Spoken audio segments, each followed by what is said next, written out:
Welcome to Rapa Nui, better known as Easter Island. It's a tiny speck in the vast Pacific Ocean, 2,200 miles away from the coast of Chile. This island is most famous for its eerie Moai statues. This place is also home to one of the most mysterious writing systems in the world, called Ronga Ronga. We found it on 27 small wooden tablets. For years, historians have been arguing about the true history of these tablets, and now we might have found the truth. Humans first set foot on this island in the 12th century. For many years, it was home to the Rapa Nui people. They were pretty isolated out there in the Pacific Ocean until Europeans arrived in the 1720s.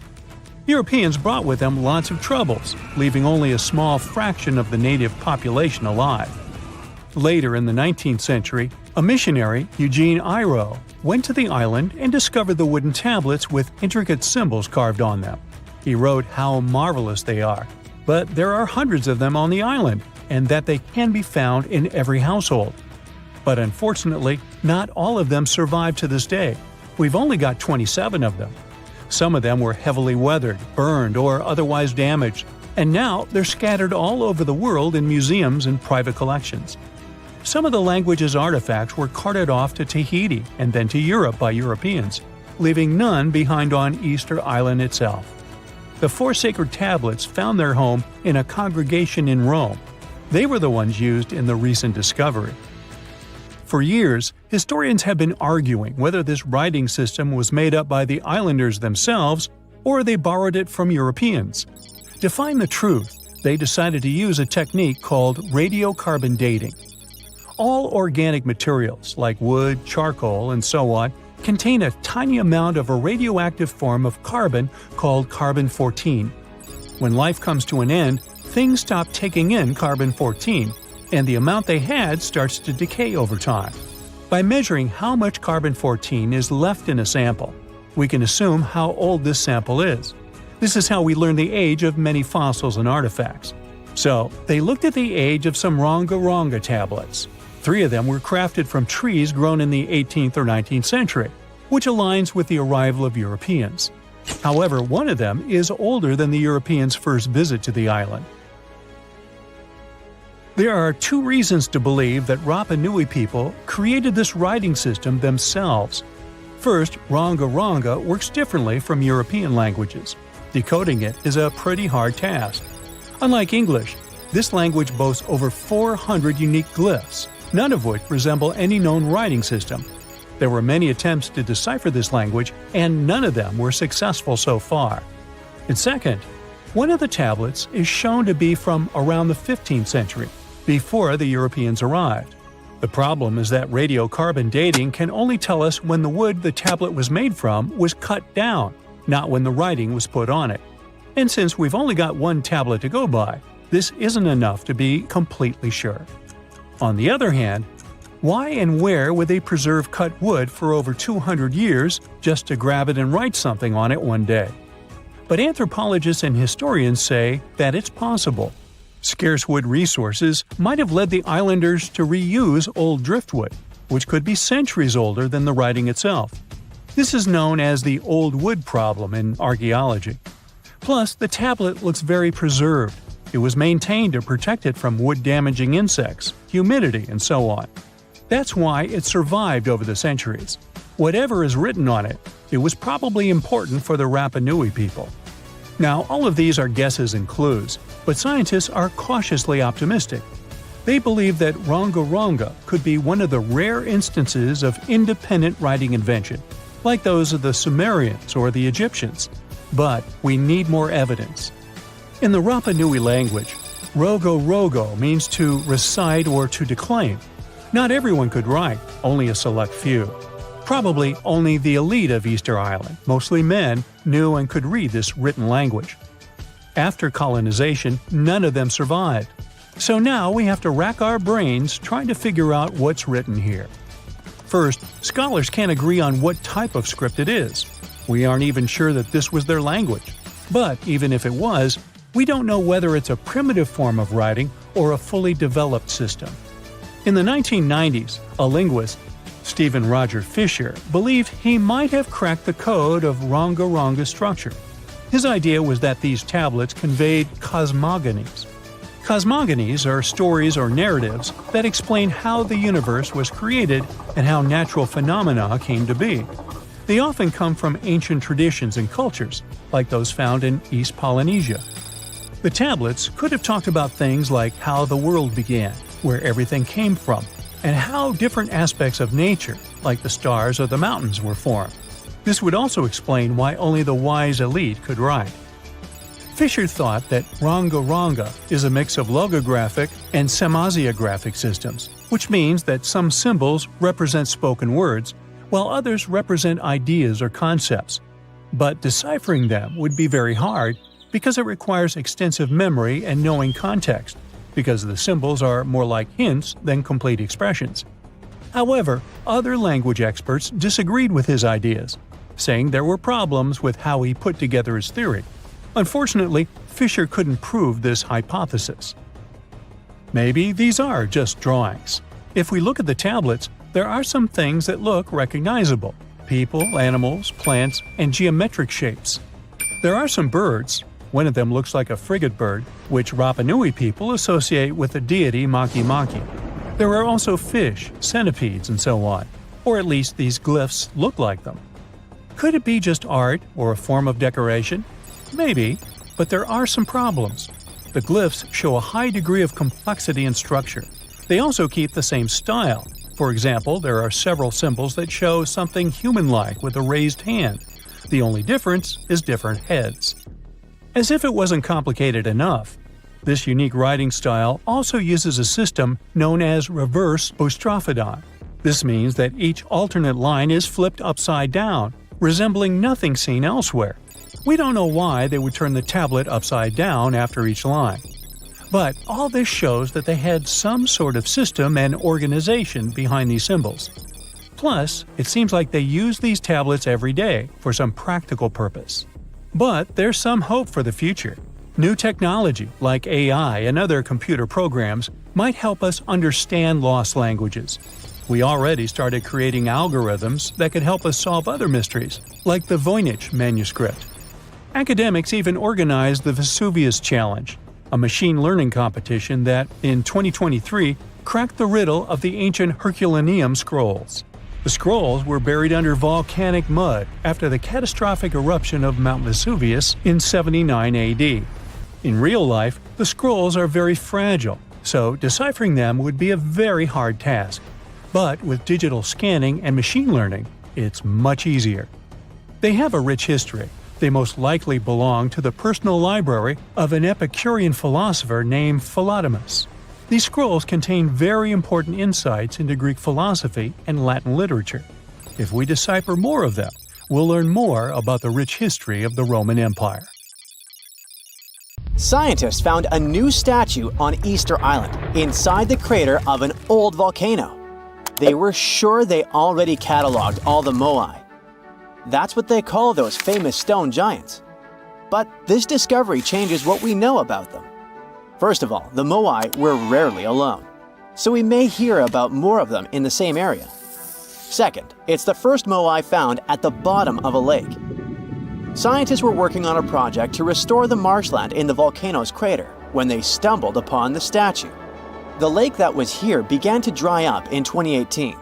For at least 200 or 300 years, it was almost 10 feet deep, so it would be impossible for humans to build or put a statue on the bottom. Scientists think the Moai are over 500 years old. It's possible that the Rapa Nui people who built them probably brought the statue here when the lake was dry in the past. The new find turned out to be slightly over 5 feet tall, which is smaller than the other statues on the island. It's a full-bodied one with recognizable features.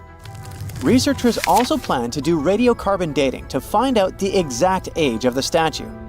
They don't plan to remove it from where it was found because the oldest members of the Rapa Nui community want it to stay where it is. Moai statues kept scientists puzzled for centuries. They knew that they were built as a dedication to the island's chiefs, but no one could figure out why they chose these various locations for the statues.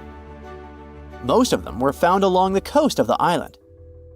Researchers from Binghamton University in New York decided to study the locations more closely and learned that it had to do with water.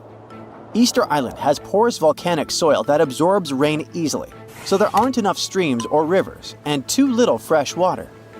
Hundreds of years ago, the island's people relied on groundwater discharge to get drinking water. The water stored deep underground in rock or soil layers, called aquifers, reach a point where it flows up to the surface. When this underground water emerges near the coast, it mixes with the salty seawater, but the salt level remains low enough that the water is safe to drink. The islanders used to collect this water directly from the spots where it flowed out. And it looks like that's why they built the Moai along the coast, right near their most important water source. The main bodies of most of the statues were made of volcanic tuff from a local quarry in what used to be a volcano. This material is easy to carve, but not so easy to transport. That's probably why researchers found over 300 unfinished moai back in the quarry. The rest of them stand in various locations, facing the villages. It looks like the statues were carved lying on their backs. Then, their sculptors detached them from the rock, moved them downslope, and set them in a vertical position to finish the work. When it was done, it was time to move the statue to its platform. And we're talking about moving statues that weighed around half as much as a single-story, unfurnished house without a car or any modern equipment for 3 miles. The locals must have invented some original transportation method. Scientists tried to recreate it and pulled Moai replicas on wooden sleds. They thought someone would have used palm trees for that purpose, but this theory has been debunked. The most successful experiment so far was wielding ropes to rock the statue down the road in a standing position. This sounds legit, because the local Rapa Nui legends mention that the Moai walked from the quarry. And of course, they needed a good road to get there. In the early 20th century, researchers Catherine Rutledge found an 800-year-old road network on the island. It was a bunch of pathways around 15 feet wide going from the quarry. She thought that those roads were ceremonial and not built just for the statues. She wasn't a famous scientist back then, so others mostly ignored the theory. Several decades later, famous Norwegian adventurer and archaeologist Thor Heyerdahl published his theory. He mentioned that the roads were there exclusively to transport the Moai, and some of the statues were dropped along the way for some reason. But in 2010, researchers found that the statues reached their final destinations because they were all set on hidden platforms. The road floor was U-shaped, so pulling massive statues along them wouldn't be easy. You can still find roughly 15 miles of these roads on the island and see them from satellite images. Scientists used to believe that the Rapa Nui people made Easter Island unlivable and ruined their own civilization. But a new study that used remote sensing data and machine learning says that the island's population didn't grow too big and collapse. Instead, the islanders figured out how to live in this challenging place and kept their population small and steady for hundreds of years. Researchers found amazing rock gardens as proof for this new theory. Easter Island, or Rapa Nui, is one of the most remote places on Earth where people live. It's surrounded by the Pacific Ocean. Central Chile is 2,200 miles to the east of it, and French Polynesia is 2,600 miles to the west. The island, which is 63 square miles in size, is made entirely of volcanic rock. But the volcano stopped erupting a long time ago, so Rapa Nui's soil has lost most of the useful nutrients that lava once brought here. It's also drier than tropical islands, and its deep waters made fishing much harder for the settlers, as there's no shallow lagoons or reefs to fish in. So, the islanders came up with a smart farming method called rock gardening to survive here. They spread rocks of different sizes over the soil and planted crops like sweet potatoes and taro between the rocks. The rocks protected the plants from harsh winds and salty air and helped regulate the soil's temperature. They also slowly released minerals into the soil, so it became healthier for growing food.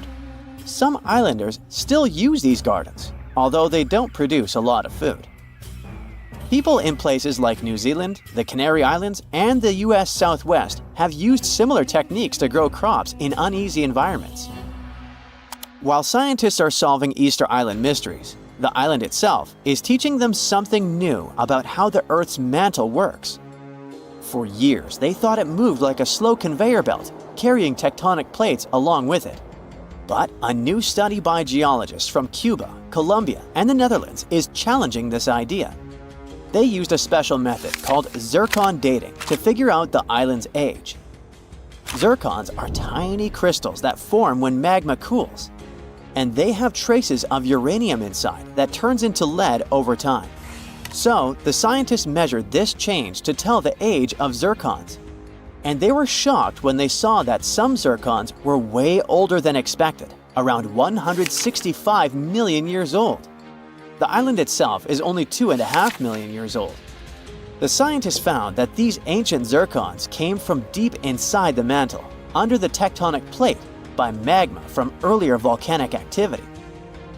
Easter Island's volcanoes are part of a group called hotspot volcanoes, formed by hot plumes of rock rising from deep within the Earth. Normally, these plumes stay in one spot while the Earth's crust moves above them and creates a chain of islands, like Hawaii.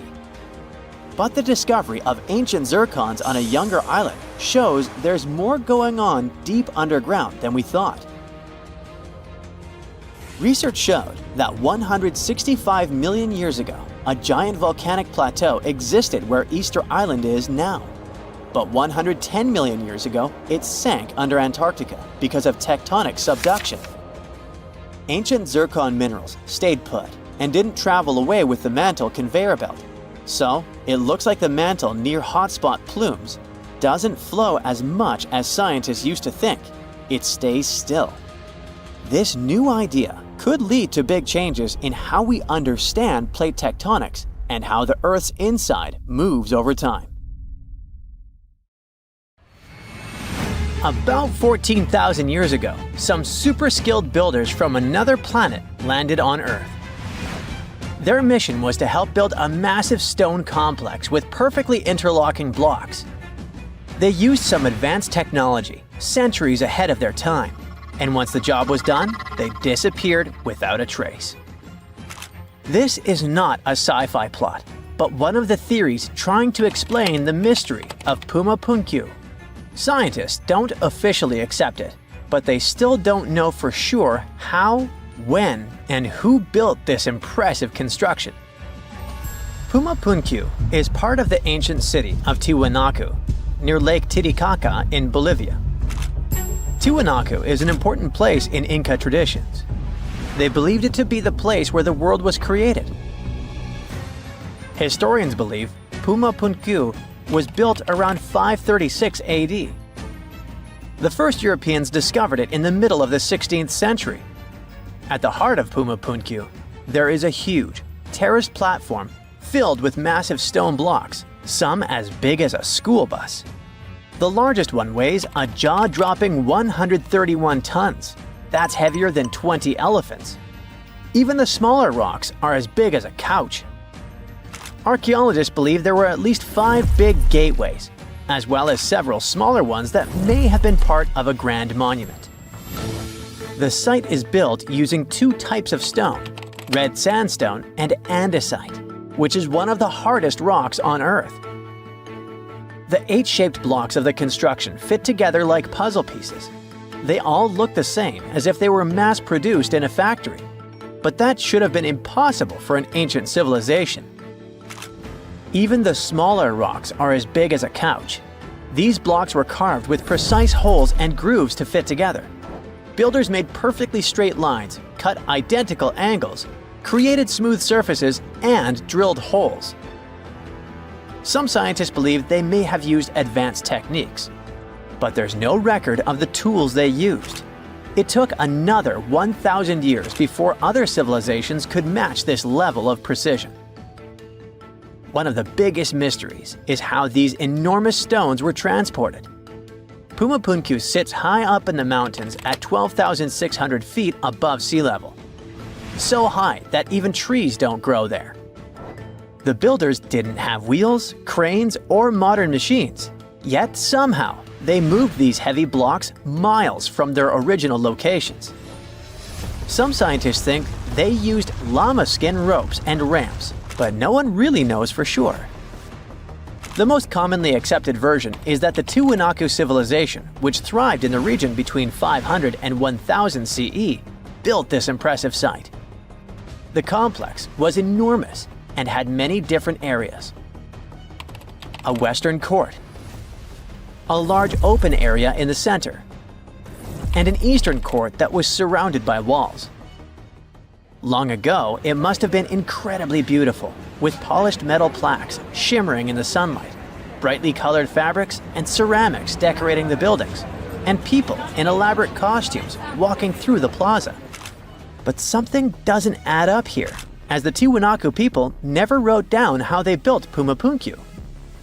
They would have probably left some clues if they had accomplished something like this. Plus, the Tiwanaku people didn't have the high-tech equipment needed to carve and move giant stone blocks with perfect precision. The architectural historians who first studied the place professionally concluded that a hammerstone couldn't have done such a fine job. They found no metal tools that were used in the construction process. That's why they suggested they might have used some unconventional tools the historians didn't even recognize as tools. There's a theory that these ancient builders might have had a way to soften stone to make it easy to carve before it hardened again. Or maybe they poured liquid stone into molds, just like we make concrete today. If it's true, this would mean an advanced civilization existed in South America long before we thought. Some researchers even think it had to do with the theory of Atlantis or other lost civilizations that may have had immense knowledge before a global catastrophe wiped them out. Local legends say that powerful deities used incredible powers to lift and shape the massive stone blocks. And some people believe Pumapunku was so advanced that the builders must have had help from visitors from outer space. The perfect cuts and massive stones look like something from modern construction. The supporters of this theory also say that some carvings at Tiwanaku show figures wearing helmet-like shapes, so they could be left by space travelers. Scientists from the University of California, Los Angeles, decided to officially debunk this theory.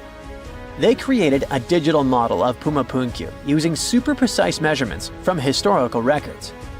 Then, they used a 3D printer to make a miniature version of the site at 4% of its original size.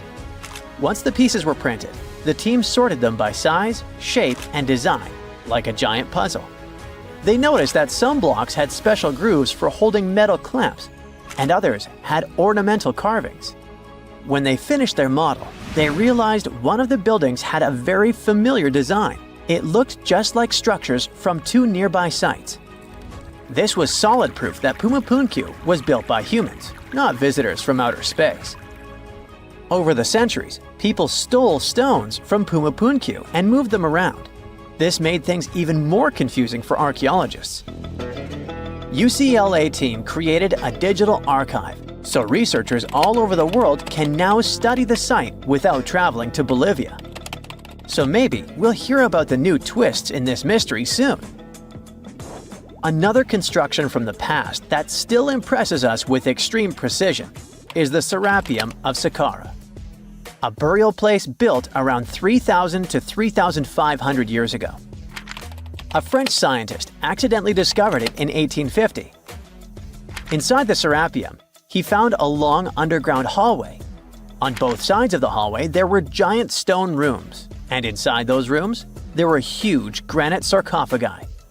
These sarcophagi were not built for people, but for the sacred Apis bulls.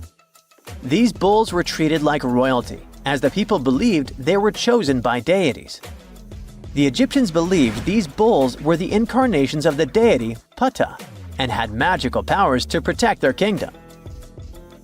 Some of the stone boxes inside the Serapeum weighed around 70 tons. They were made with perfectly straight angles and smooth surfaces.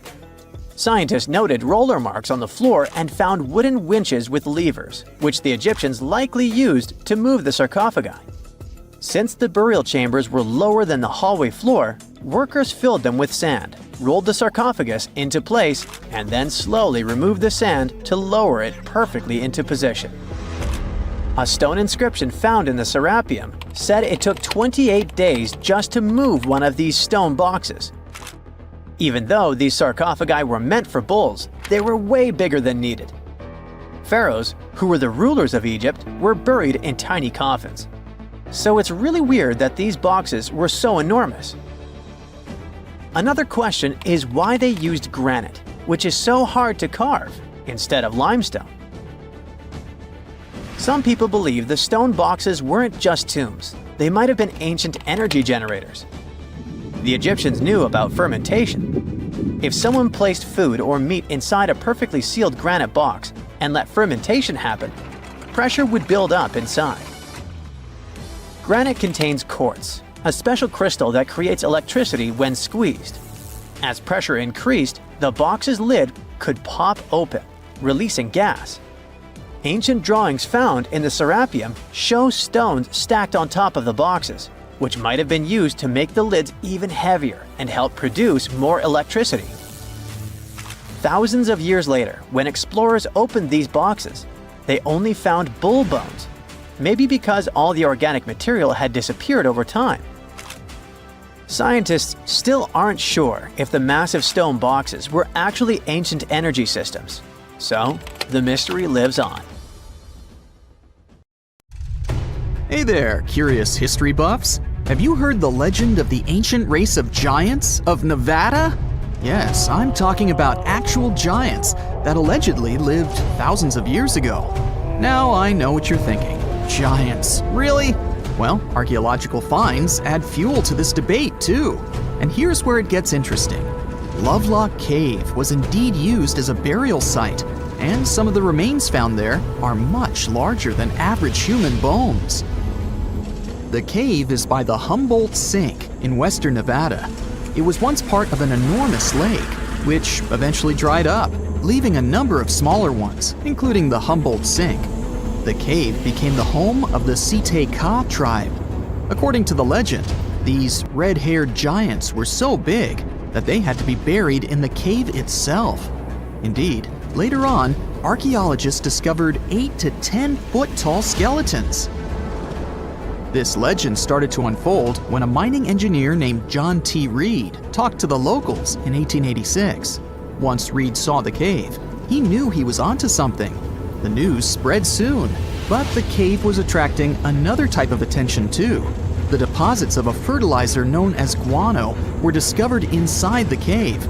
So a mining company began excavating the precious resource in 1911 and soon shipped more than 250 tons of the fertilizer to San Francisco. Unfortunately, some of the human remains and artifacts were neglected and lost in the mining process. This led to an official excavation in 1912 and 1924. After the top layer of guano had been mined, strange objects started to surface. Around the area, the earliest evidence of human habitation dates back about 4,000 years. The Lovelock culture lasted for some 3,000 years, and they left us with 10,000 stunning artifacts. The pits in the cave were like a series of time capsules hidden at different depths. Archaeologists determined the age of each pit by its depth. It turns out that many different groups used the cave for storage over a really long time, and the things they stored there give us a really cool glimpse into their cultures. It's like a giant ancient storage unit full of hidden treasures. What have the researchers found besides the giant bones, you might ask? Some other bodies were mummified using a method similar to the one applied by ancient Egyptians. These remains also had something in common with the bodies discovered as far south as Lake Titicaca. Both mummies had some red hair, yet there are scientists who believe this reddish hue is the result of the interaction with the environment in which the bodies stayed. So, while the story of the red-haired giants may be a wild and intriguing tale, not everyone is convinced. Some experts believe that the bones found in Lovelock Cave are simply the remains of prehistoric animals, like mammoths or sloths. but others insist that there's something more to the story. Other relics, such as finely crafted baskets and exquisite duck decoys made from tule fibers, were also found there. In any case, this cave is worth the attention it gets. By the way, you can still visit this cave today and see the pits of different depths with your own eyes. But let me tell you one thing, it's in a hot, dry, and isolated place. Archaeologists have made another discovery that seems to be straight out of a legend. They think they found the palace of the one and only Odysseus, who was the legendary Greek king of Ithaca and the hero of Homer's epic poem. Move over, Indiana Jones. We've got some real-life adventure happening here from around 1300 BCE.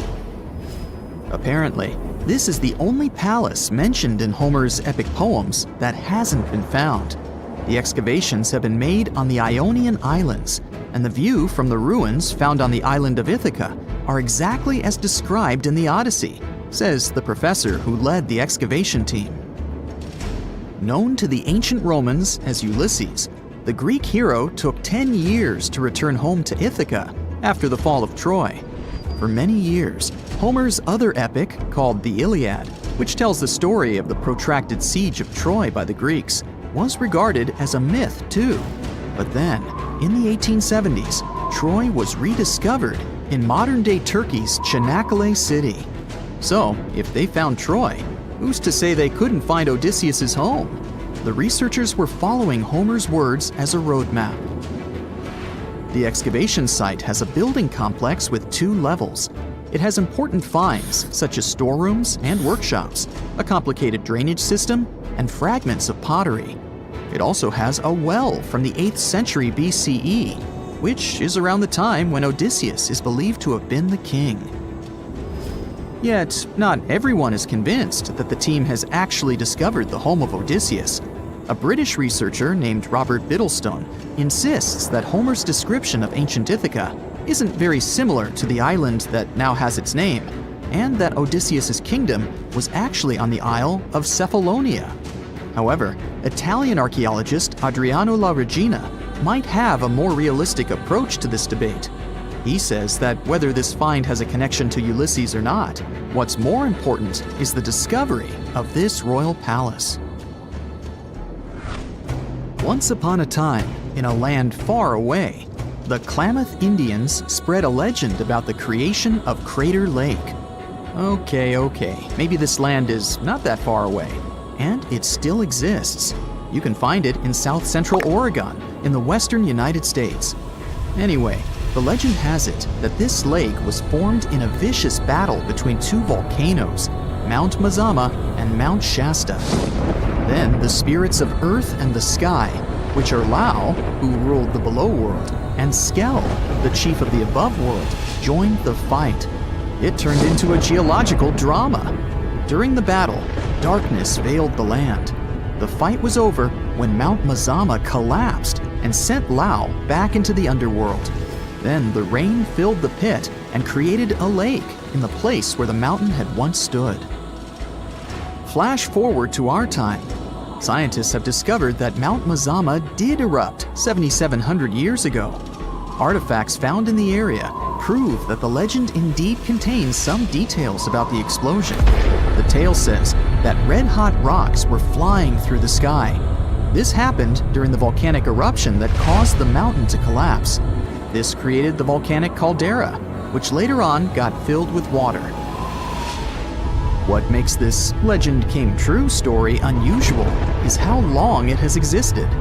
According to researchers, these types of verbal stories lose their credibility within 600 to 700 years. That's why the legend about the creation of Crater Lake is so unique. So many generations, for hundreds of years, have been accurately passing down the information. This volcanic crater lake is now in a national park. It's famous for its deep blue color. The water in it is extremely clear. If you visit it today, the water you'll see won't be the same as for someone who will visit the place 250 years later. Because there are no rivers flowing into or out of the lake, the existing water evaporates and the lake gets filled again by rain and snowfall. Basically, every 250 years, the water is replaced. Plus, this lake is almost 2,000 feet deep, which makes it the deepest lake in the United States. Swimming is okay in the lake, but there's only one legal and safe trail to get to the shore. There are other activities, such as fishing and boat tours. Shared human experiences, such as birth, marriage, and aging, may explain why certain tales are shared globally. Similar struggles and obstacles faced by humans around the world generate similar themes in traditional stories about love, parenting, and mortality. So, do you have legends or tales you've heard of from your grandparents? Who knows? Maybe your ancestors too witnessed a cool historical event. There you are, trekking across a desert on foot. It's hot, you're terribly thirsty, and now you gotta walk around this stupid wall. Wait, a wall in the middle of a sandy, lifeless nowhere? Exactly, a wall in the northern Saudi desert. Archaeologists have just made a super exciting discovery, and what they found was not just a single wall. No, it was a whole ancient walled city that might date back to 2400 BCE. They think this place was home to around 500 people and could have been used for 1,000 years. This discovery is groundbreaking. It means that the area could have been way more advanced than anyone expected. The city was well organized, with different zones for living, towers and strong walls for protection, and different sections for all kinds of daily life. This ancient city, now called Al-Natta, was basically an oasis town, and it's great since it can give us a peek into what life might have been like in this desert thousands of years ago. Apparently, they had clearly separated areas, like residential sections, a cemetery, farmland, and even a town center. This oasis city, found in the Khaybar area, is the first big organized settlement from the 2nd or 3rd millennium BCE that researchers have uncovered in northwestern Arabia. The first surveys show that this town, which covered about 6 acres, had several districts, including the residential area, the cemetery, and the legal one, with courts. The houses were set up in neat rows, all connected by small roads. Those streets kept the residential area separate from the rest of the town. Back then, most people in this region were nomadic herders, always moving around. But archaeologists have been sure that during the Bronze Age, northwest Arabia had small walled towns and oasis centers scattered across it. These connected oasis towns were unique, offering secure places for people to live, store goods, and trade. They started showing the beginnings of urban planning, which hints that people of that time were already starting to settle down and organize communities more seriously. The research team estimated that there were about 50 homes in Al-Natta, but that number could go up to 70 as they keep digging. They think that a few hundred people lived there, and probably one of the coolest things is that some houses went up to 3 stories tall. Built on a slope near a couple of major trade routes, this city was set up in a prime spot. Now, one of the most impressive things about this place is its water supply. The oasis had springs and aquifers, which are underground water sources, and such conditions were perfect for farming. Those water sources meant residents could grow their own food, making the town self-sufficient. The outer walls probably helped control who could enter the town and get access to its resources. This settled way of life was an impressive shift from nomadic living to a more agro-pastoral lifestyle, which means a mix of farming and herding animals. Another find that supports this theory is a bunch of tools like grinding stones, mortars, and pestles discovered inside the town. People there must have ground grains and prepared food. They had a diet of cereals, meat, and milk from animals they raised themselves. These astonishing findings show that the inhabitants of the town could easily feed themselves and were surprisingly advanced for that time. Thanks to better access to Saudi Arabia in the past couple of decades, archaeologists now have a much clearer picture of what life there was like thousands of years ago.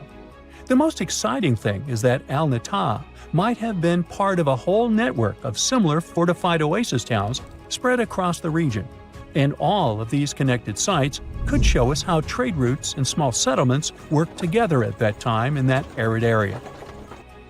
Now, at the same time, this recent discovery isn't the only one that has the scientific world buzzing with excitement. How about we visit Egypt and see for ourselves? After all, archaeologists have just found a stash of ancient Egyptian and Greek treasure underwater. They were exploring the lost city of Thonis Heraklion off the coast of Egypt, which sank more than 1,000 years ago. This city was legendary, and nobody even knew where it was until it was rediscovered in 2000. Now they're uncovering more and more, and on this dive, they found a pile of gold and silver treasures. Those were probably used in rituals to bless Egyptian pharaohs when they took the throne. The researchers even found an ancient Greek temple dedicated to Aphrodite and some super old Greek weapons. Frank Gaudio, the lead archaeologist, said it was astonishing that those delicate objects had survived the disaster that brought the city down. Back in its prime, Thonis Heraklion was one of the biggest port cities in the Mediterranean. It was a huge center of social life and was the main entry point for ships from Greece coming into Egypt. But tragically, due to rising waters, earthquakes, and a catastrophic tidal wave, the soil underneath the city literally turned into mush, and then the entire city sank into the Mediterranean.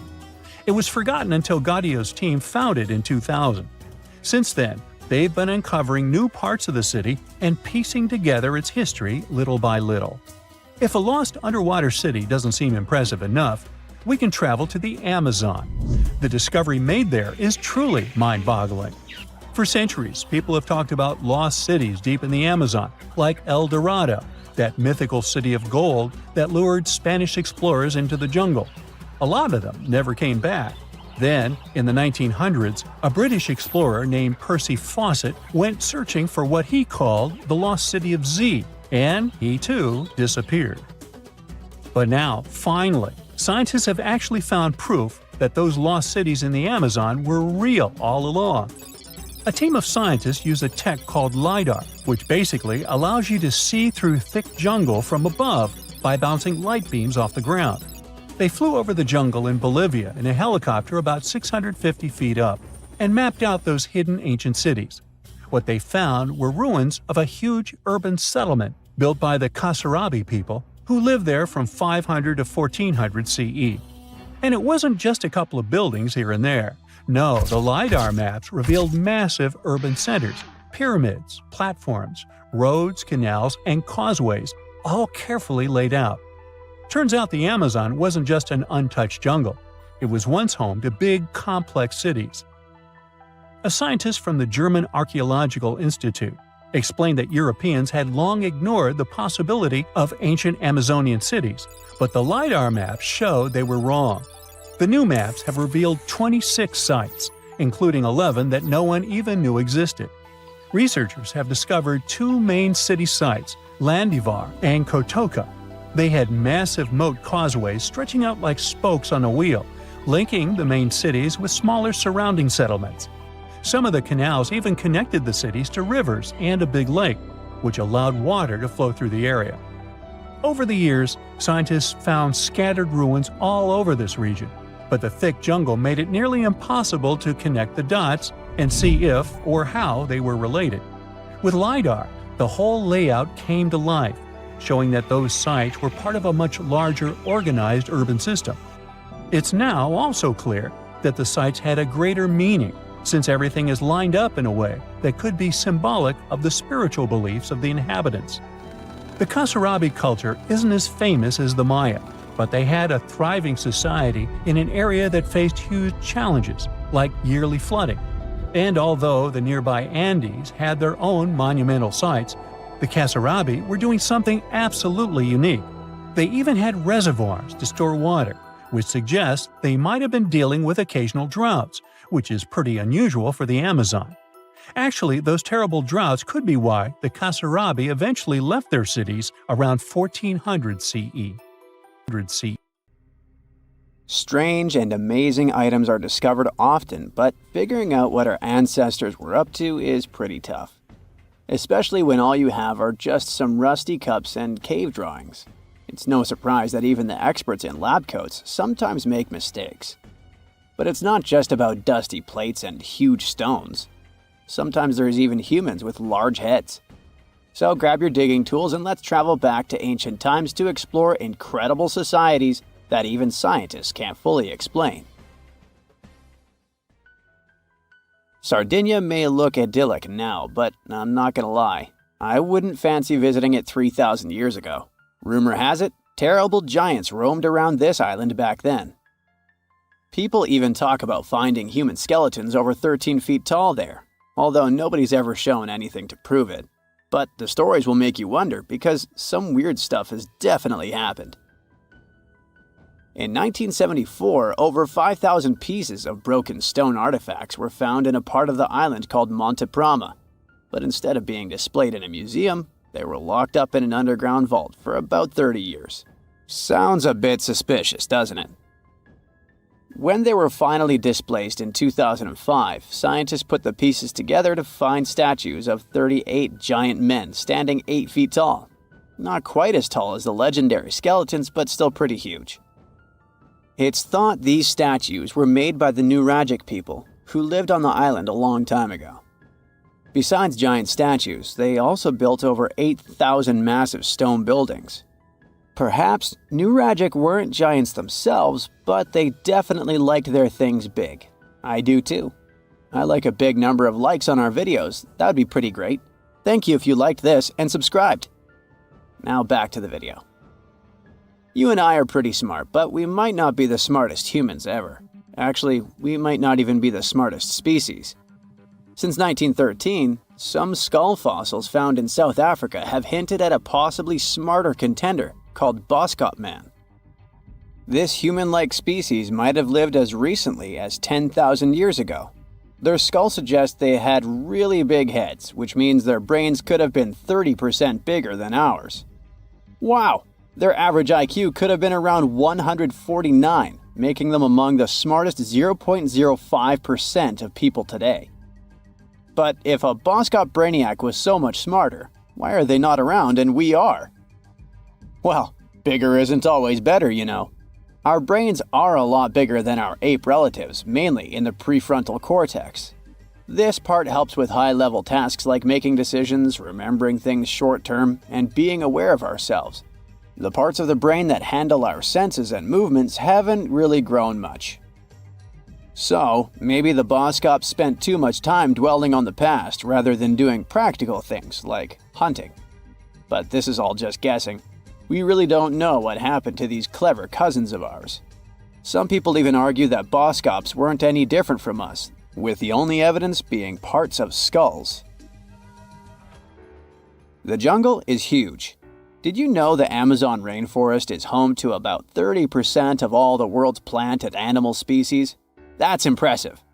However, the history of one native species, humans, has long puzzled scientists. The mysterious Kasarabe people lived here for hundreds of years and then vanished around 1400 AD. People thought the Amazon only had a few scattered tribes, but recently we discovered big, unusual shapes in the ground called geoglyphs. These might look like simple shallow ditches, but they're actually the remains of a vast civilization that spread over 5,000 square miles and includes about 450 markings, some as wide as 1,300 feet. That's insane! They likely contained ceremonial buildings and could have hosted up to 1 million people as recently as 550 years ago. Thanks to new technology like LiDAR, which uses a safe laser to map the forest without harming it, we can explore deeper. In 2019, some scans showed miles of raised roads and pathways and even pyramids over 70 feet tall. They found 26 separate settlements, 2 of which were at least 250 acres each. Damn, that's like 330 soccer fields. It's not certain what happened to the Kasarabe people. Maybe European conquistadors drove them out. Maybe the most baffling ancient civilization is one we've never actually found a trace of. Yep, I'm talking about Atlantis, the grand city that supposedly sank into the ocean. The first mentions of Atlantis come from the ancient Greek philosopher Plato, who talked about a great city near the Strait of Gibraltar. But for ages, everyone just thought Plato made up Atlantis as a perfect version of his own Athens. So why, about 12,000 years after it supposedly vanished, do we still wonder if it might be real? Well, in the 19th century, U.S. Congressman Ignatius Donnelly wrote a book giving 13 reasons why he thought Atlantis was more than just a myth. Then, in 1965, some folks thought they actually found Atlantis when they discovered the Richat structure, a massive 25-mile-wide dome in Mauritania, Africa. It's so big that you can see the whole thing from space. 2 astronauts flying over the Sahara Desert spotted this giant eye staring back at them and thought they'd made the discovery of a lifetime. Unfortunately, there's no solid evidence linking this structure to Atlantis. It's believed to have formed from volcanic activity about 100 million years ago. But it does look suspicious, doesn't it? Still, we're no closer to knowing the truth. Imagine going back to about 3,300 BCE and finding yourself in South Asia. Welcome to the Harappan civilization. These people were way ahead of their time. They had cities like Harappa and Mohenjo-Daro, complete with baked brick houses, sophisticated drainage systems, and even public baths. This place might have had over 5 million people, making it one of the densest regions at the time. They also invented a system of standardized weights that was incredibly useful for traders. And trading they did. These people had connections stretching all the way to the Middle East, thanks to their great skills in metallurgy. They even had a form of ancient branding. The seals were used to stamp clay on trade goods. Despite being so advanced with a thriving urban life, there's a whole bunch of mystery shrouding their language and script. We've got bits and pieces of their writing, but no one's deciphered them yet, even with all the technology we have today. We also still don't know how exactly their society worked. It looks like they didn't flaunt their social status as much as other civilizations. No grand palaces or massive monuments. Instead, their largest buildings might have been granaries. They sure were practical. Unfortunately, all good things must come to an end. Around 1800 BCE, this bustling civilization started to decline, possibly due to shifts in river patterns. As the environment changed, the Harappans packed up, moving towards more hospitable lands. Ever heard of the Minotaur? The beast with a bull's head and a man's body, hunting the bravest travelers in a massive maze. Well, this wasn't just any old tale. It was one of the most popular dramas of the ancient world. And it was inspired by this place, the island of Crete. The Minoans lived here during the Bronze Age. They had stunning palaces, amazing frescoes, and a culture so rich it still fascinates historians to this day. They built places like Knossos, which was so complex with its multi-story buildings and elaborate hallways that it might have inspired the whole labyrinth myth.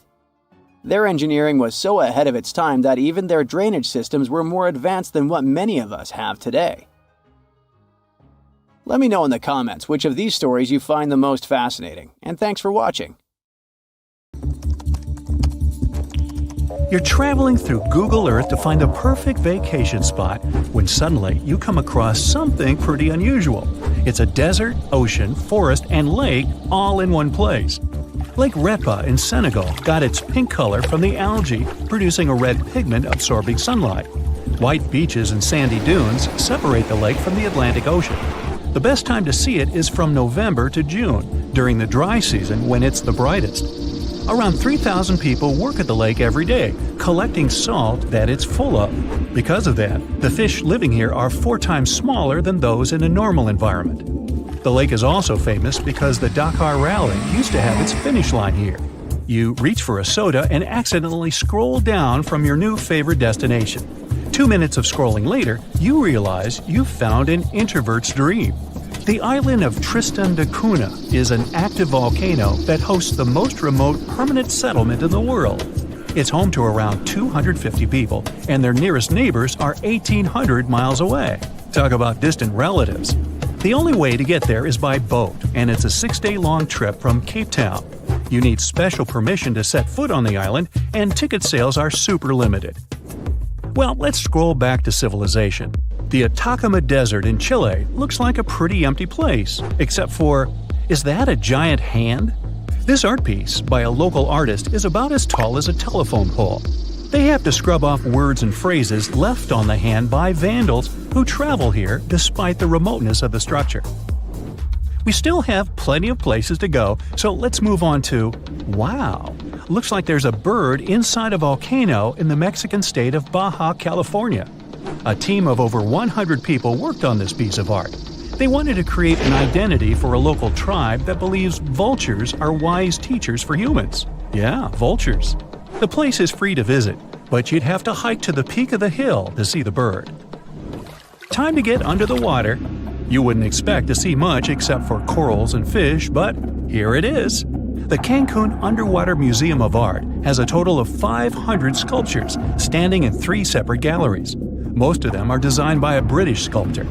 The idea of the museum is to save the nearby coral reefs by giving divers a cool alternative destination. Now let's get out of the water for a moment and dive back in here. Looks like there's some researchers working and living at 63 feet below the surface. This is Aquarius Habitat in the Florida Keys, an underwater scientific lab. Scientists nicknamed Aquanauts can stay here on their research missions for up to 10 days. And this must be a giant Mickey head. This is the largest Mickey in Walt Disney World, and it's a solar farm with a power of around 1,000 residential solar rooftop systems. It's feeding renewable energy to the park. Let's check out a less famous spot. Clinton F. McClintock State Wildlife Station. Ooh, that's a mouthful. Looks like a regular state park in West Virginia. Let's zoom in and walk around a bit. Everything is all right here, except, whoa, is that a human-sized fly? Moving on, let's zoom in here over the north rim of the Grand Canyon. A little further. It looks like a polka dot pattern near the cinder cone volcano called Vulcan's Throne. The desert around the canyon is home to plenty of red harvester ants. What you see here is their nesting mounds surrounded by bare grounds. Scientists call it the Las Vegas of ants. All the way on the other side of the world, in England, there is a dinosaur casually walking down Balderton Gate in Newark-on-Trent. Must be the only surviving T-Rex. Scrolling further, and is that another dinosaur in the water? Let's take a closer look. Turns out it's not a dinosaur, but a giant snake skeleton off the shore of the Loire River in France. It looks different day to day depending on weather conditions and tide levels. And no, real snakes don't have skeletons like this. This is how the Chinese artist who created it saw the serpent. Let's visit Africa again. What is this giant spiral on the ground? Could it be a secret message or maybe a portal? The ancient Egyptians probably left it centuries ago. In fact, it's an art installation called Desert Breath from 2007. The artwork covers 1 million square feet. The idea was to celebrate the desert as a state of mind. Hey, my mind has been a desert for years.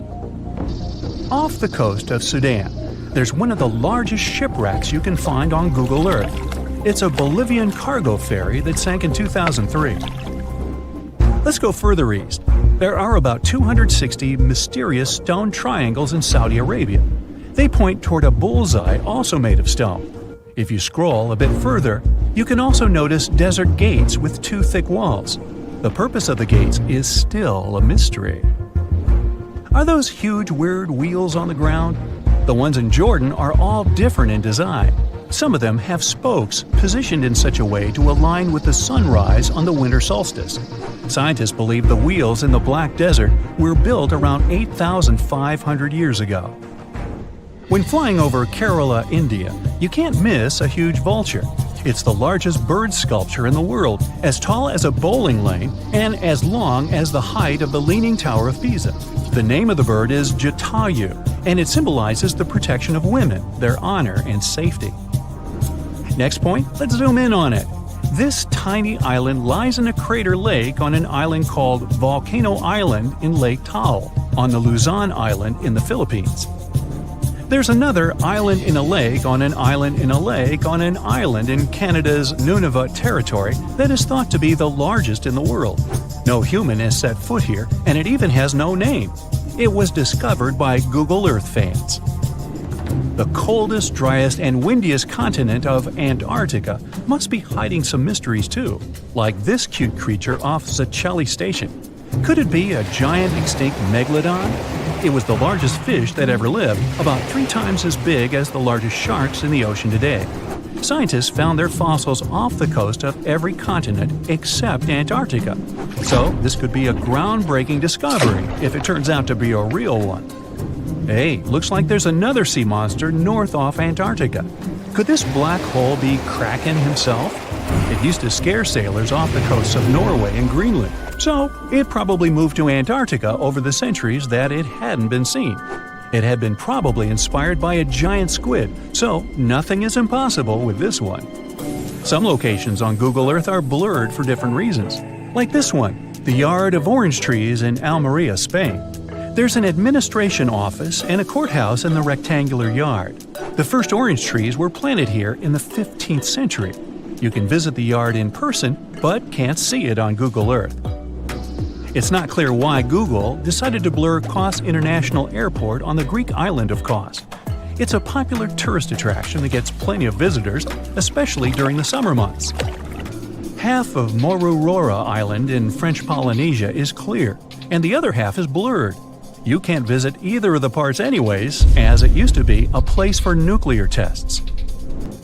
Sandy Island off the coast of Australia has been blurred out on Google Maps since 2012. It was discovered by Captain James Cook back in the late 1700s and could be seen on maps for 200 years. Then, Australian scientists set on a voyage to find it. All they saw was open water instead of an island the size of Manhattan.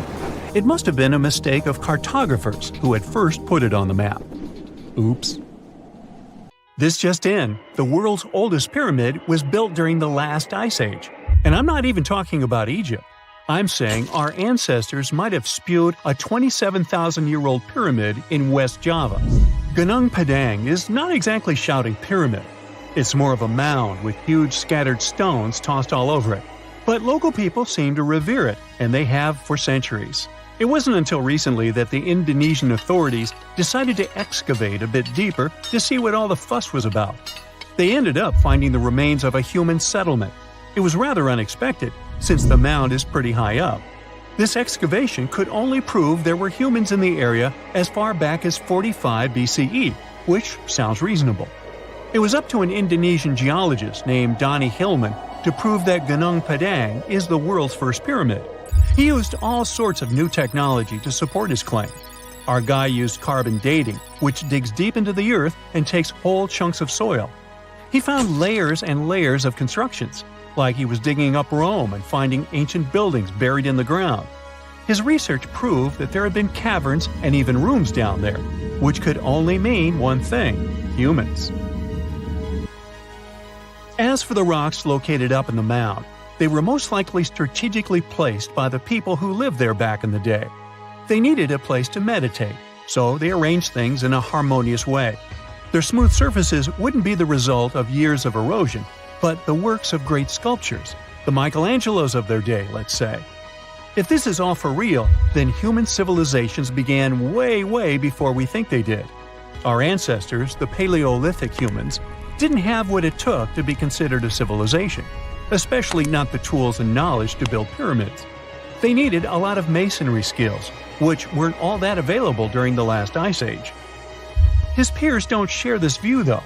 They could believe Hillman's theory if he had found evidence such as charcoal and bone fragments, but he didn't. Flint Dibble, another archaeologist, says that without concrete evidence of human activity, there's no proof of an actual pyramid. In this case, all the data proves is that the soil in the mound dates back to 27,000 years ago. He thinks the rocks on top of the mound just slipped down the hill, like rocks normally do.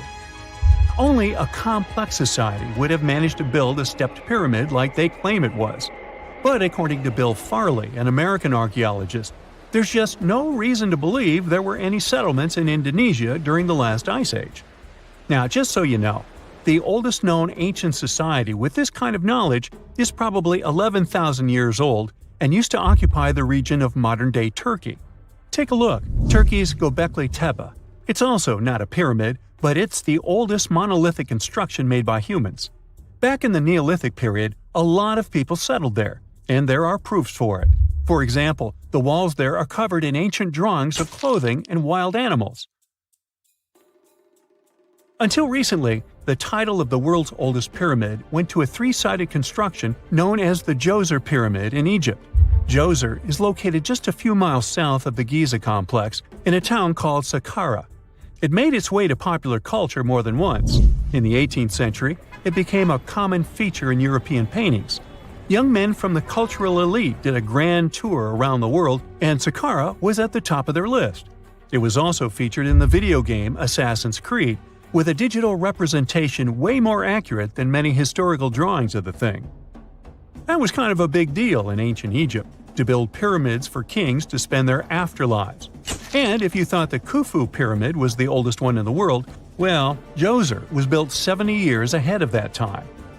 The development of new technology has allowed archaeologists to make groundbreaking discoveries, and a new, or should I say ancient pyramid in South America might win the title in dispute.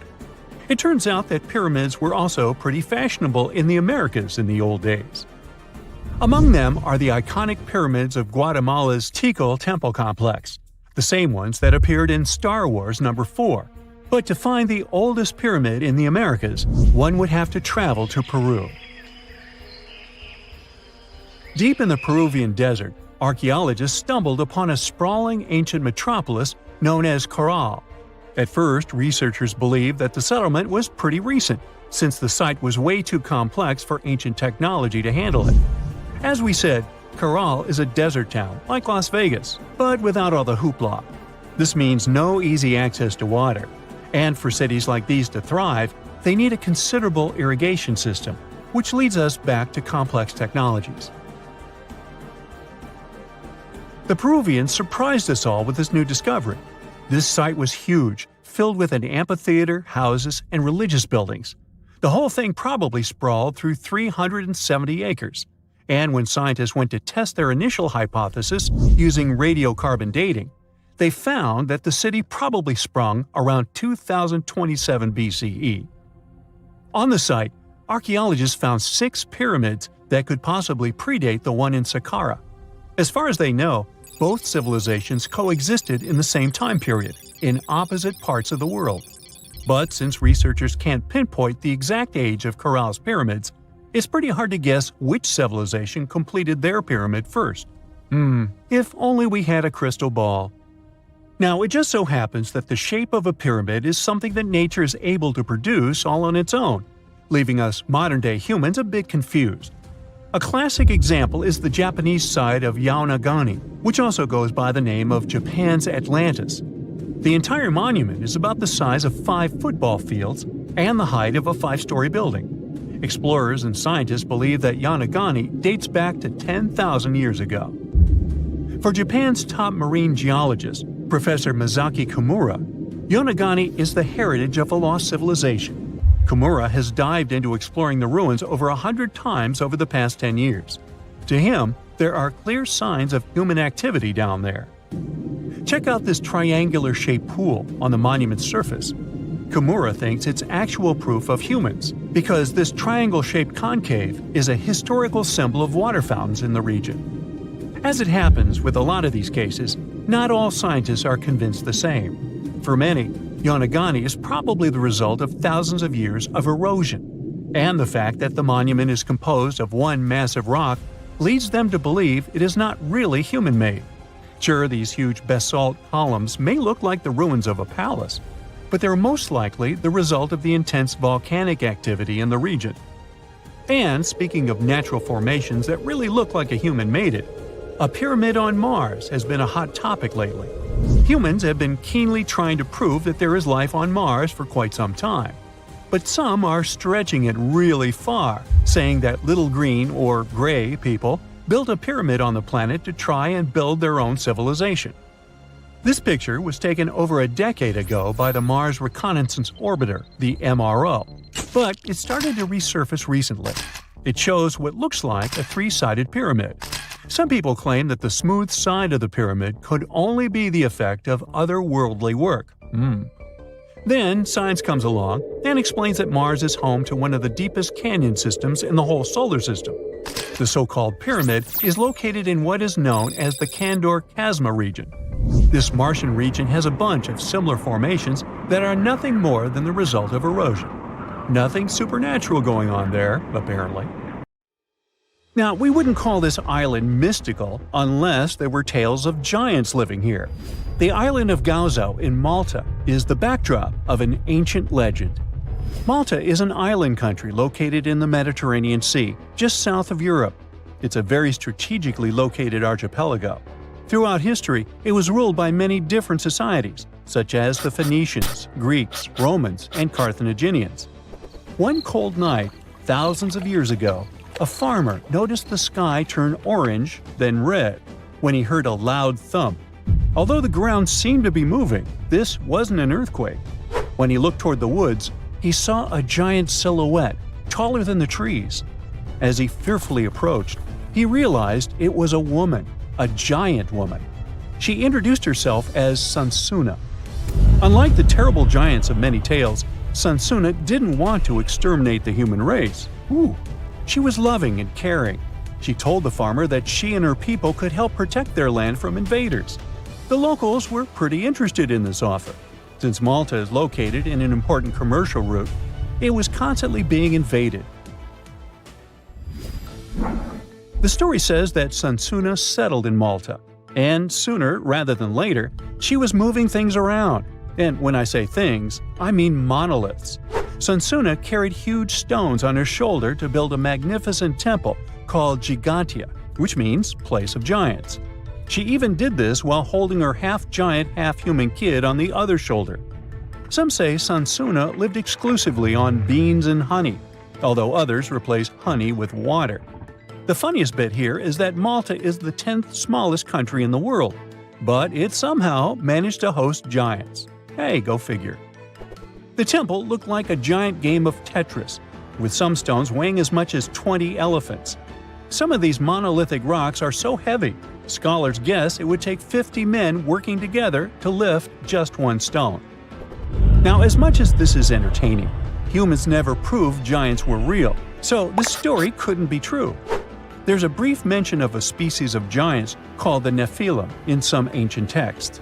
The Nephilims would have been terrible giants that wreaked havoc on the earth and only survived until the Great Flood. But nobody ever found real proof of this species really existing on Earth, until this came along. The world of Maltese archaeology unearthed quite a few shocking things in the past years. One of them are known as the hypogeum skulls. Hypogeum is the Greek word for underground, and this incredible site was discovered in the first decade of the 20th century. Back then, Malta's National Museum director received an important phone call. Someone had accidentally dug some impressive bones and asked him to come check it out. The hypogeum looked like an underground city, filled with mazes and rooms that stretched along multiple floors. They were all made with similar limestones as the Maltese temples above ground. The hypogeum was filled with important relics and artifacts. Scientists quickly understood that the hypogeum was built as a type of final resting place for locals. So, along with skulls, they found a lot of bones and skeletons. One of these artifacts were skulls, but these weren't regular human skulls. Rather, they were of the elongated type. To make matters worse, these skulls were hidden from the public for years. People started to talk and created a bunch of theories behind it. The truth is that this discovery was a turning point for Maltese archaeology, although scientists didn't know what to do with it.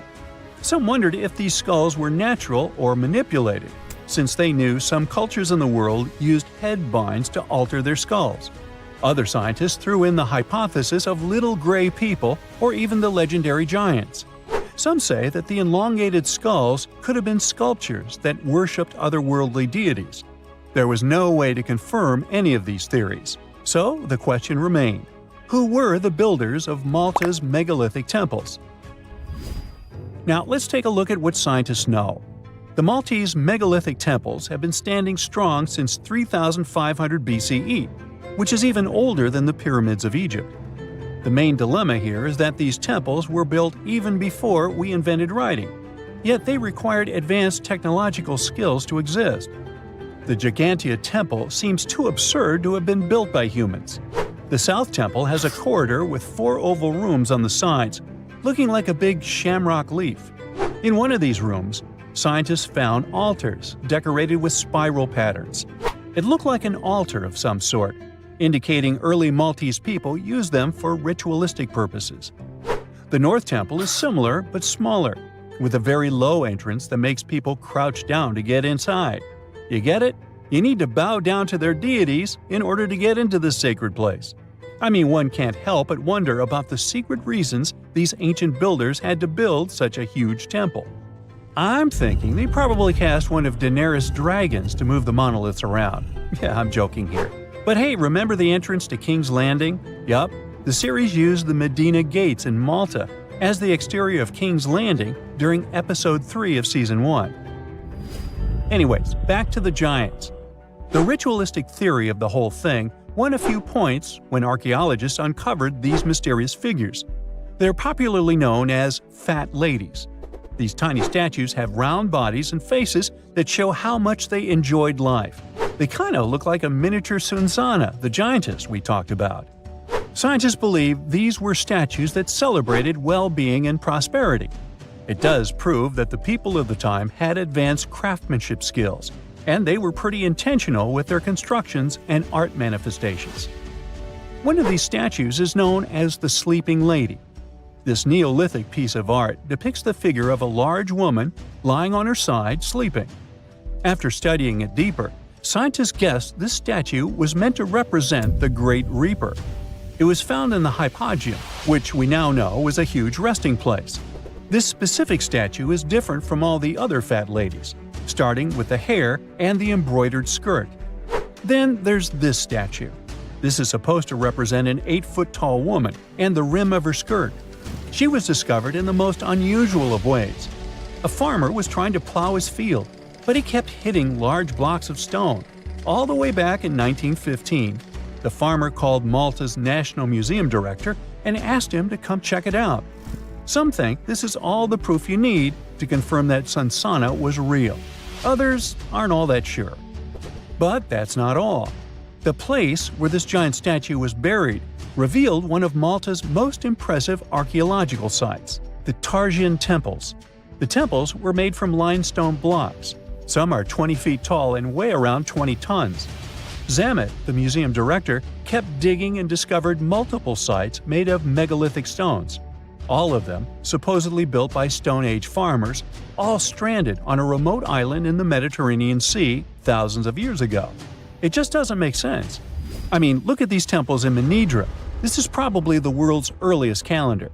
On the equinoxes, the sun passes directly through the main doorway, straight down the central axis. On the solstices, there are two superb variations. During the summer solstice, the rays fall on the edge of the megalith to the left of the doorway, and during the winter, the rays fall to the right side of the doorway. It's astronomical precision at its finest. And what about the structures in the Hall Tarsian that we've already talked about? This complex is the oldest one in all of Malta. It was built with the purpose of doing animal offerings to deities. Scientists confirmed this by unearthing numerous animal bones buried in the soil. They also found a great collection of spirals, indicating that the locals also used this temple for ritualistic purposes. Overall, there are 7 megalithic temples in Malta, each more impressive than the other. Scholars keep on digging to see if they can uncover the truth, much like researchers do with the pyramids of Egypt, the lost Mayan cities in the Americas, and other sites. The Moai statues have been standing tall and proud for hundreds of years.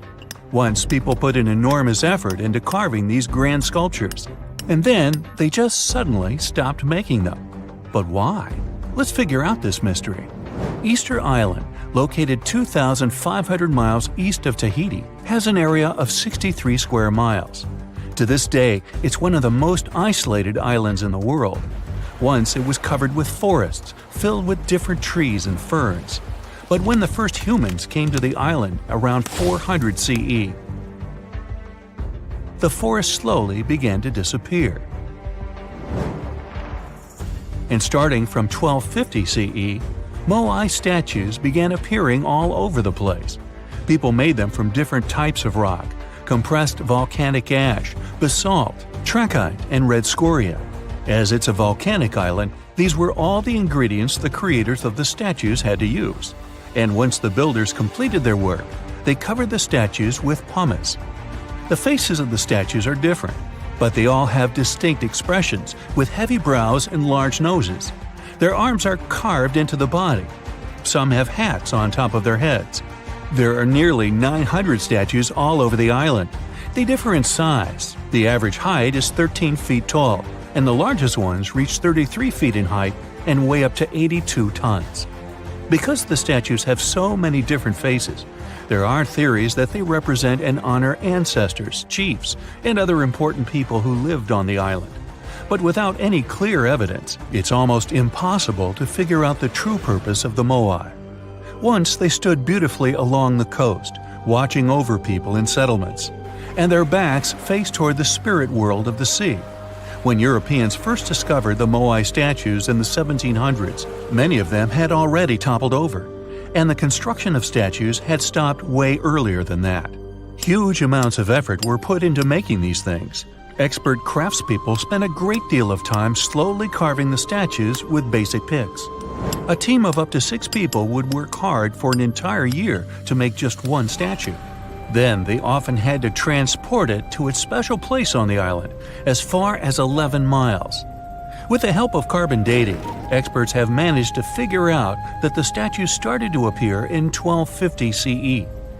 And then, suddenly, in 1500 CE or so, the process just stopped.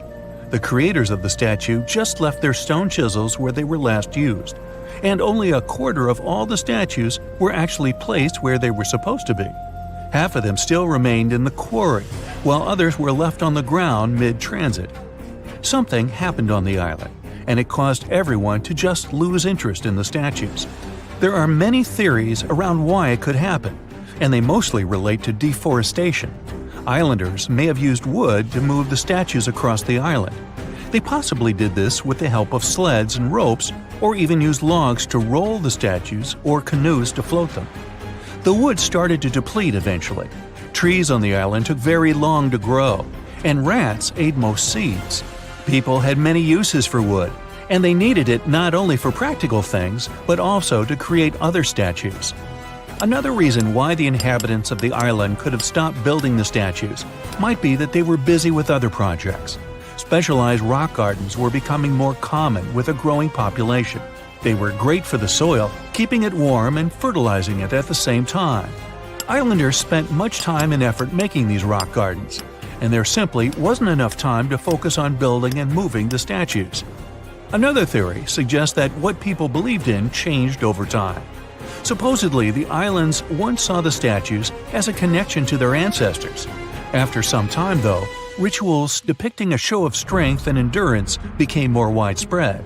And with these rituals, islanders started to carve images related to seabirds.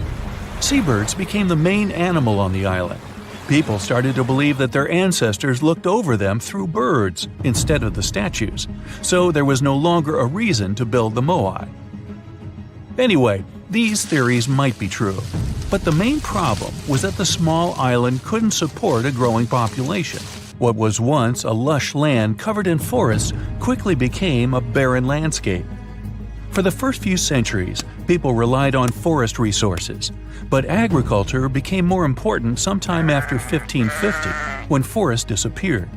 Tribes that once worked together to build the fantastic monoliths focused on competing against one another instead. During this struggle for land and resources, the Moai statues were toppled over because people wanted to reduce their significance. Over the following centuries, all the statues were pushed over, but not all of them deliberately. Many fell naturally after being neglected for so long. Some even ended up in the ocean water surrounding the island, and there they sat for a while. But there was some good news for these statues. They were re-erected, providing a great experience for visitors from all over the world. If you make a journey all the way to this isolated island, the first question you'll probably ask will not be how the statues were made or how they were moved. It will be, how on earth did anyone even make it here in the first place? It was one of the most amazing feats ever. The Polynesians sure did some pretty extraordinary things. From as early as 1500 BCE, these boat-faring people began to explore their world. They used the most advanced marine inventions of their time. They sailed across the ocean in catamarans and outrigger boats, starting in Southeast Asia and inhabiting many more places throughout the Pacific. They lived as far north as Hawaii in 900 BCE and all the way to the south in New Zealand by 1200 BCE. And the farthest journey to the east was, of course, Easter Island. In only a few hundred years, these early sailors inhabited an area of thousands of square miles. They simply memorized where they had already been and, this way, managed to navigate the ocean. They used a wide range of techniques. They watched the sun as it rose and set during the day. Stars helped them at night. If it was overcast and sailors couldn't figure out direction visually, they used other brilliant methods. They watched the movements of ocean currents and wave patterns and paid attention to bioluminescence in the water. These patterns helped them find where specific islands were located. These seafarers even understood how islands and atolls in the distance caused air and sea interference patterns. Birds provided them with certain signs too. Some of them migrated long distances from one island to another, which gave travelers some kind of a visual connection for their route. Other types of birds had specific feeding times. Sailors knew when and where they hunted and directed their boats depending on where these birds fed. Vikings certainly get way too much credit for their seafaring abilities. Where they used a sun compass, the early Polynesians relied purely on the knowledge of how nature itself could guide them. Their skills were so advanced that in 1769, Captain James Cook, an English explorer, even hired a Polynesian navigator because of his extensive knowledge of the seas. But even more surprising was the fact that he drew a map from memory. It covered an area that was 2,000 miles wide. In this region, there were 130 islands, and the navigator knew 74 of those islands by name. At the beginning of their voyage, Captain Cook often disregarded the navigator's advice. But toward the end of their journey, he was very impressed. He also recognized the Polynesians as possibly the most widespread nation on Earth. The Easter Island giant heads are so popular that they even have their own emoji. Their true meaning has been a mystery for hundreds of years. But it looks like we at least know how they were built and transported to their permanent location. The Moai statues consist of 3 parts: a large yellow body, a red hat or top knot, and white inset eyes with a coral iris. Around 1,000 of them were created. The main bodies of most of the statues were made out of volcanic tuff from a local quarry in what used to be a volcano. The material is easy to carve, but not so easy to transport. That's probably why researchers found over 300 unfinished moai back in the quarry. The rest of them stand in various locations, facing the villages as if watching over the locals. So, it looks like the statues were carved lying on their backs. Then, their creators detached them from the rock, moved them downslope, and set them in a vertical position to finish the work. Once it was done, it was time to get the statue to its platform. Now, if you've ever moved houses, you know how physically hard it is. So, imagine having to move a statue that is about half as heavy as a house without a car or any modern equipment for a distance of 3 miles. The locals must have invented some original way of doing it, and scientists tried to recreate it to guess what it was. They tried pulling moai replicas on wooden sleds. They thought someone could have used palm trees for that purpose, but this theory has been debunked. The most successful experiment so far was wielding ropes to rock the statue down the road in a standing position. This method sounds real because the local Rapa Nui legends mention that the moai walked from the quarry. And, of course, they needed a good road to get there.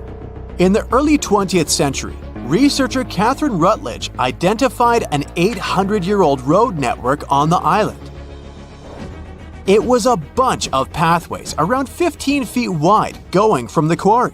She thought that those roads were ceremonial and not built just for the statues. She wasn't a famous scientist back then, so others mostly ignored the theory. Several decades later, famous Norwegian adventurer and archaeologist Thor Heyerdahl published his theory. He mentioned that the roads were built exclusively to transport the Moai, and some of the statues were dropped along the roads for some reason. But in 2010, researchers found that the statues weren't randomly dropped. They actually reached their final destinations as they were all set on hidden platforms. Plus, the road floor was U-shaped, so pulling massive statues along them wouldn't be easy. You can still find roughly 15.5 miles of these roads on the island and see them from satellite images. And it looks like Catherine Rutledge was right about them. The roads were probably built for pilgrims to a sacred volcano, and the Moai standing by them were sort of signposts. Halfway across the world in southern England lies another mystery made of stone. A massive sound illusion, a symbol of unity, a burial ground, or more. Scientists are still debating the purpose of Stonehenge. It took Neolithic builders around 1,500 years to construct this beauty made of roughly 100 stones standing upright in a circle. Millions of tourists come to see it every year, and heritage protectors were worried about the modern road snaking close to the landmark. That modern road is now sunk into the ground below the grass level. And even though archaeologists assumed they could find an older road under it, they didn't have any high hopes. But when they took off a layer of asphalt, they noticed two parallel ditches that were nearly perpendicular to the road. The ditches connected the shortened sections of the avenue. That's what the archaeologists call the ancient pathway leading up to Stonehenge. It proves that the ancient people used to visit the monument for their purposes and probably some ceremonies. Another interesting find during a dry summer was 3 dry patch marks within the stone circle. It looks like they were left there by 3 massive boulders. So Stonehenge could have been a full circle once. In 2021, archaeologists found a Roman road submerged in the Venetian lagoon. The fact that it runs there on the bottom for nearly 4,000 feet is proof that the Romans were here before sea levels rose and flooded the area. It supports the theory that there was an important settlement here centuries before Venice was founded at the spot in the 5th century CE. The ancient Romans were great at many things, and one of them was building roads. And it looks like they weren't afraid to work on the trickiest terrain.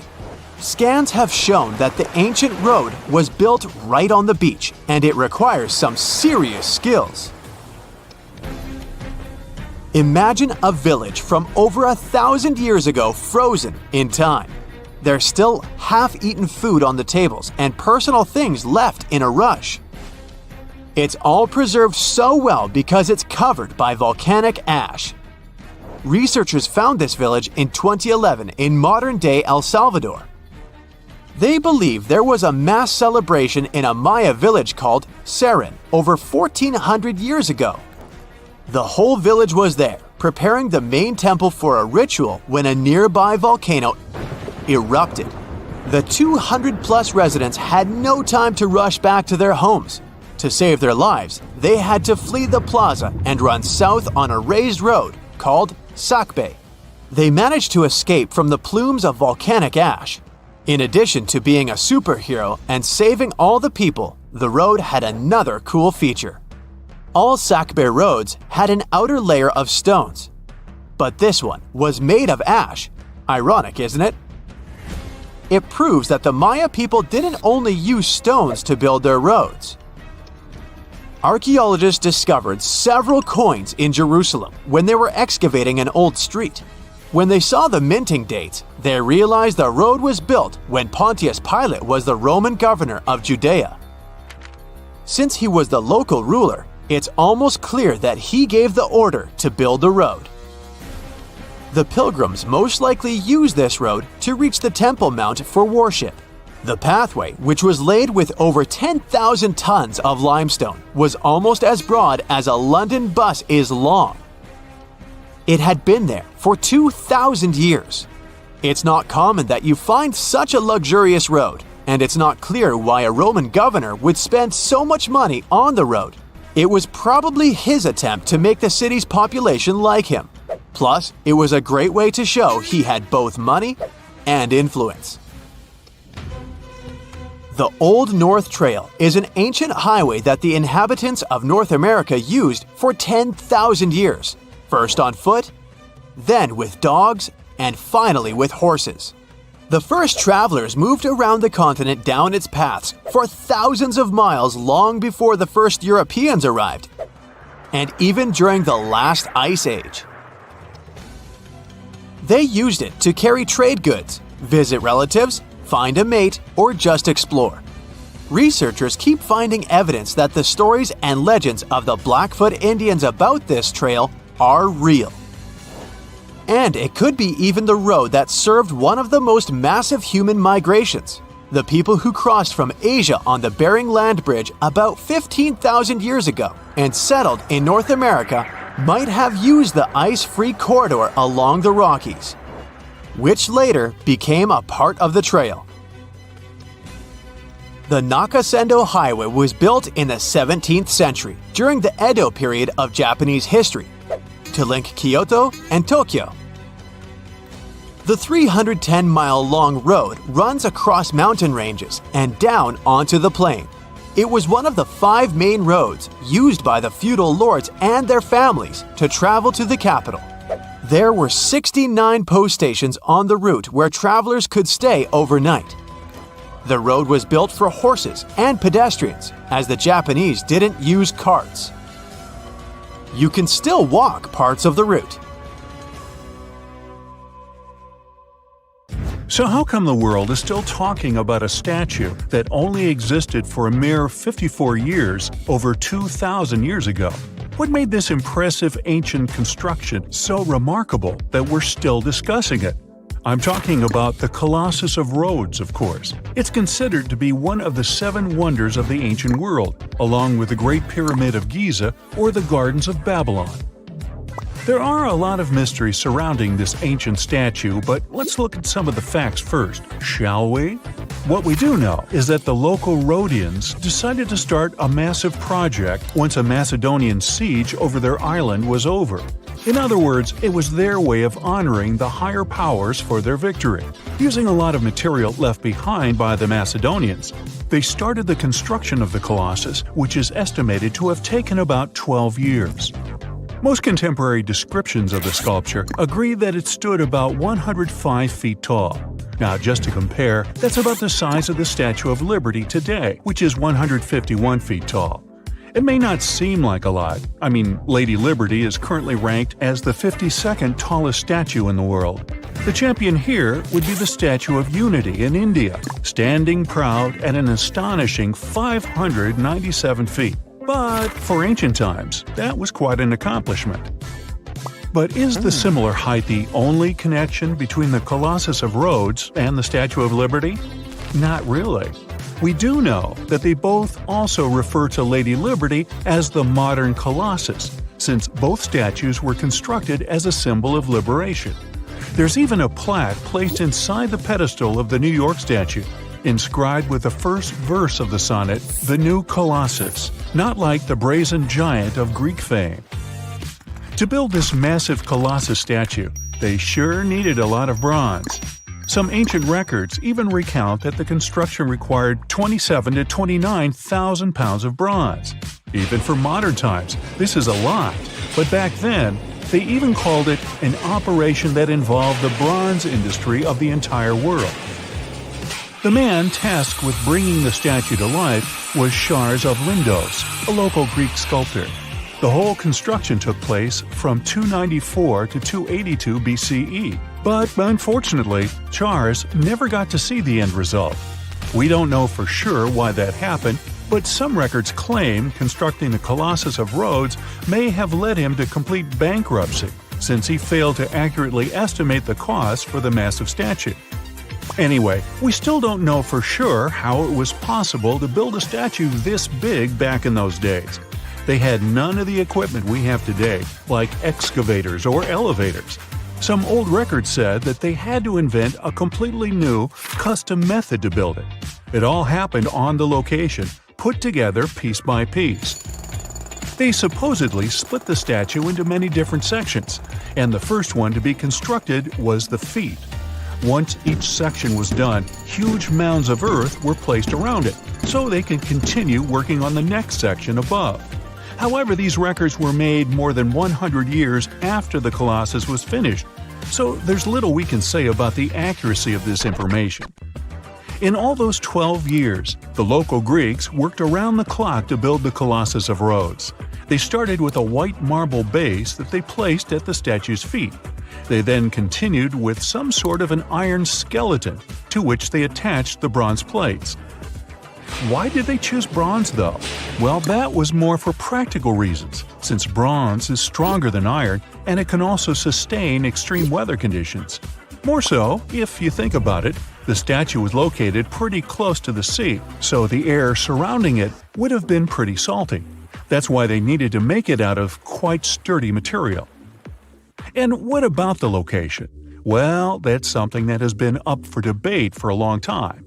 Researchers initially believed that the statue stood with each leg on either side of the Mandrake Harbor, one of many in the city of Rhodes, basically straddling its entrance. As imposing as that may sound, it was likely not the case. First of all, that would have meant the harbor would have to have been closed for the whole duration of the construction, which doesn't seem to match all the other records. More so, after the statue had fallen, it would have probably blocked the entirety of the harbor, which again doesn't seem to be mentioned anywhere. Most recent depictions say that it most likely stood either on the eastern side of the Mandrake Harbor or maybe even further inland. So, what happened to this impressive structure? Is there really nothing left of it to this day? And why did it survive for only 54 years, since it took so long to build and it was so important for locals? Well, as admired and valued as it was to the Greeks, an earthquake took the Colossus of Rhodes away from them. The story goes that because of the movement of the earth beneath it, the statue snapped at its knees and was completely laid on the ground. Nonetheless, the statue still continued to be admired for centuries. The Rhodians refused to rebuild it as they considered it a sign and did not dare intervene with destiny. By the middle of the 7th century, they had taken away what was left of the statue completely. Legend says it took about 900 camels to carry all the bronze away from the location. And what about the looks of the statue? This is also one aspect that is still shrouded in mystery. Even though it was a symbol of the locals' pride in maintaining their independence, they did not use the depiction of the statue for any of the coins they made, even though that was kind of customary. Other art historians do think, however, that the Colossus was similar to other depictions of the same mythological creature, a male figure that had rays of light rising from its head. The position of its hands is also still up for debate. Some say it might have even been holding a torch. We don't know if his hands were pointed straight down or whether the right arm was raised, like in similar representations in Greek mythology. The original might not be here for us to admire anymore, but there are some plans out there to rebuild it. A group of European architects intends to build a 21st century version of the ancient statue. This new construction is planned to stretch 500 feet tall. It should serve as a cultural center combined with a lighthouse. To make sure it won't have the same destiny as its ancient ancestor, these designers intend to use a lot of technology available today. Firstly, they plan to cover the whole exterior of the modern Colossus with solar panels so that the enormous building has enough electricity. They also intend to use modern resources to make sure earthquakes and wind forces won't affect the massive structure yet again. To do that, they plan to build the statue as a tripod structure, made from its 2 legs and a third pillar of support, constructed from the sash draped over the statue's arm and touching the ground. They also plan to place heavy steel support around the base for counterbalance. They even thought of a suspension system that would permit the statue to rock back and forth, making it a bit more flexible and able to resist all the various weather conditions. The manufacturer's suggested retail price on this project is quite high though, estimated at around $283 million. Supporters of the modern colossus are optimistic as they are certain they can raise that impressive amount of cash through crowdfunding and private investments. No matter what happens, don't stop! We almost got it! Two treasure seekers are digging frozen ground in a cornfield at night. It's raining hard, lightning is flashing, but these two guys keep working. And now the shovel hits something solid. No way! A treasure chest! They start digging faster and find a piece of a ship's engine. What the? Far from the seas and lakes, somewhere under the fields of Kansas City, they found a giant sunken ship. How is this possible? Now you'll see. Some people spend their lives searching for shipwrecks with treasures underground. One of them is explorer David Hawley. He's been looking for such ships far from the seas, rivers, and oceans for many years. He does this because he likes the feeling of adventure. The holds of these ships may contain chests of gold, antiques, and artifacts. And you can get a lot of money for them. David says you don't have to go into the ocean to find a sunken ship. They may be lying in your backyard. But why do ships end up buried underground among fields, farms, and plains?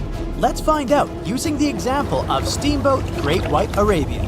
According to old records, the newspaper clippings, this ship had been carrying about 200 tons of treasure before it sank in 1856. Many rumors and local legends said the ship was lying underground a few miles northeast of Kansas City. It was there because people deliberately altered the riverbed and channels of the Missouri River in the second half of the 19th century. They artificially brought the shores closer to each other. They narrowed the river to increase the flow's speed, so boats could sail much faster.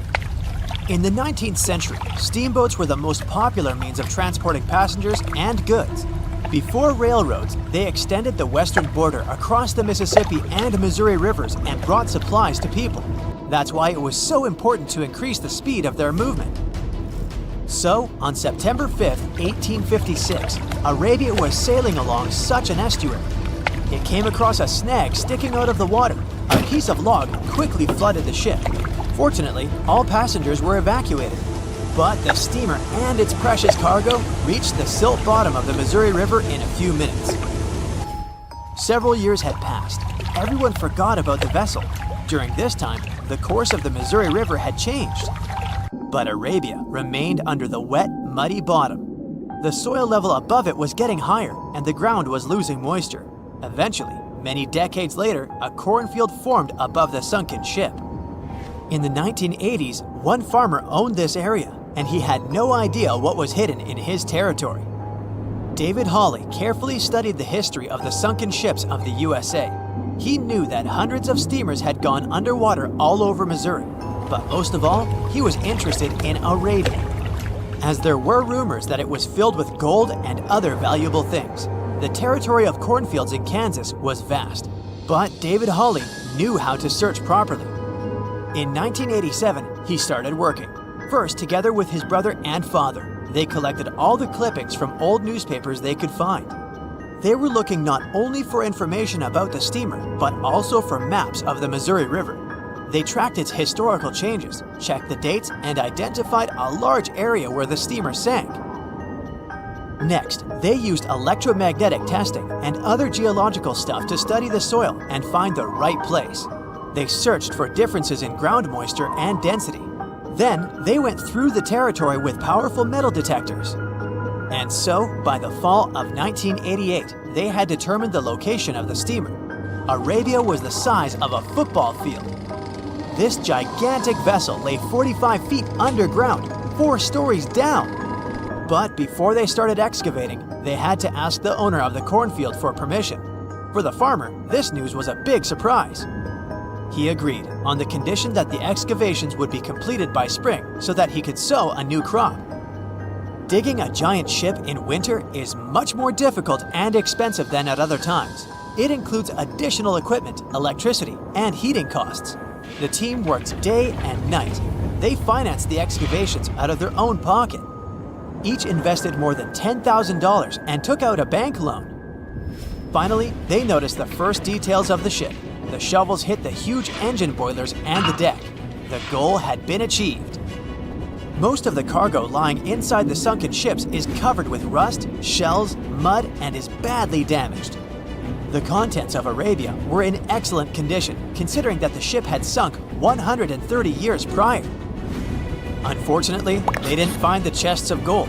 Still, they got several tons of other valuable cargo, household items of people who lived in the middle of the 19th century. It was a time capsule. The ship was carrying supplies for hundreds and thousands of people, and all these things were perfectly preserved. For example, they could clearly see the brand stamp Goodyear Rubber Company on one rubber shoe. The longer the excavations continued, the more things David and his team found. In the barrels, they found plates from the 19th century. They were intact and usable. Also, there were clean clothes, thousands of pairs of shoes, harpoons, frying pans, and umbrellas. The ship was carrying cargo to supply about 16 small towns. Yes, it's not gold, but such artifacts are also precious. The contents of the ship could be worth millions. However, the crew wasn't going to sell these things. They made a museum on the site of a former fruit market in Kansas City. If you go there, you will immediately feel like you're in a department store of the 19th century. There are thousands of items in good condition. Even the matches here are dry enough to light up. It took David many years to present the entire collection from the steamship. He values each of the items and doesn't want to sell them. Anyone can come here, pay for a ticket, and find themselves in the past. Who knows, maybe there's an old ship hidden in your backyard too. Geologists found an older vessel in the hot desert of Namibia in 2008. This ship sailed back in the days when pirates scared sailors on the seas, and now it's inside a dried-up lagoon. The ship sailed from Lisbon in 1533 and disappeared with the crew near a small diamond mining town. After almost 500 years, the hull had been badly damaged. Only the carcass of the ship remained, but the treasure hidden inside the vessel stayed intact. They carefully studied the boat for a long time, trying not to ruin anything. And then, 5 days later, they found a big old chest in the hold. Carefully opening it, they found gold coins there. Thus, the cost of the ship was estimated at about $10 million. The exact cause of the shipwreck is unknown, but experts believe the ship was destroyed by heavy cargo and bad weather. It went to the bottom of a lagoon that later became a desert. Some find an airplane in their backyard, others discover a ship, and one man found a passage to an ancient secret city in his house. This happened in Turkey in 1963. The owners of the building decided to make repairs. He went to his basement and knocked down the wall to turn this place into a living room. And so, behind one wall, he found a tunnel leading underground. The man thought it was some kind of a secret chamber. He went down there and realized it was something much more than that. It was an ancient city 18 floors deep. People built it in the years 780 to 1180 as a refuge from weather disasters and the invasion of enemies. This place also includes many underground tunnels that stretch for several miles in different directions. People could get to the town from different points using secret passages leading to these roads. The city can accommodate about 20,000 residents, livestock, and tons of food supplies. Archaeologists have also found a chapel, schools, stables, and public kitchens there. Listen to this. Neanderthal fiber technology. Nope, I'm not joking. The concept is real. In 2020, a team of scientists published a paper that redefined the way we saw our closest ancestors. A find in France changed archaeology forever, and it wasn't the first time something like this had happened. But let me start from the beginning. Neanderthals. For a long time, they fit the image of the typical cavemen. If you are now thinking of someone like Fred Flintstone, you wouldn't be much wrong. What was the reason behind this stereotype? When did we start believing that Neanderthals were not the brightest tools in the shed of evolution? In comes William King, a 19th century British geologist. He was the man who named the Neanderthals. Based on the bones King found, The scientists declared the species not intelligent, and this image stuck with the Neanderthals for centuries to come. But a piece of string, just 1/4 of an inch long, changed everything. A small, dry river valley, Abri du Maras, was the place of the great find. Archaeologists unearthed a cord fragment next to a stone tool.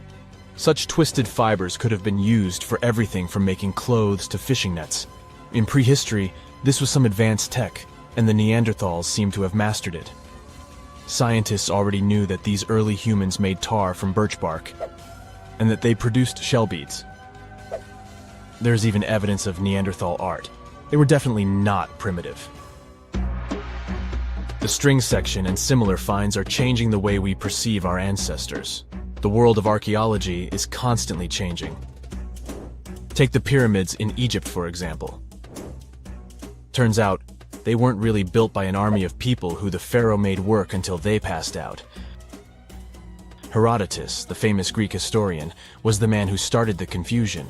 He claimed, in 500 BCE, that 100,000 men took part in the construction of the Great Pyramid in Giza.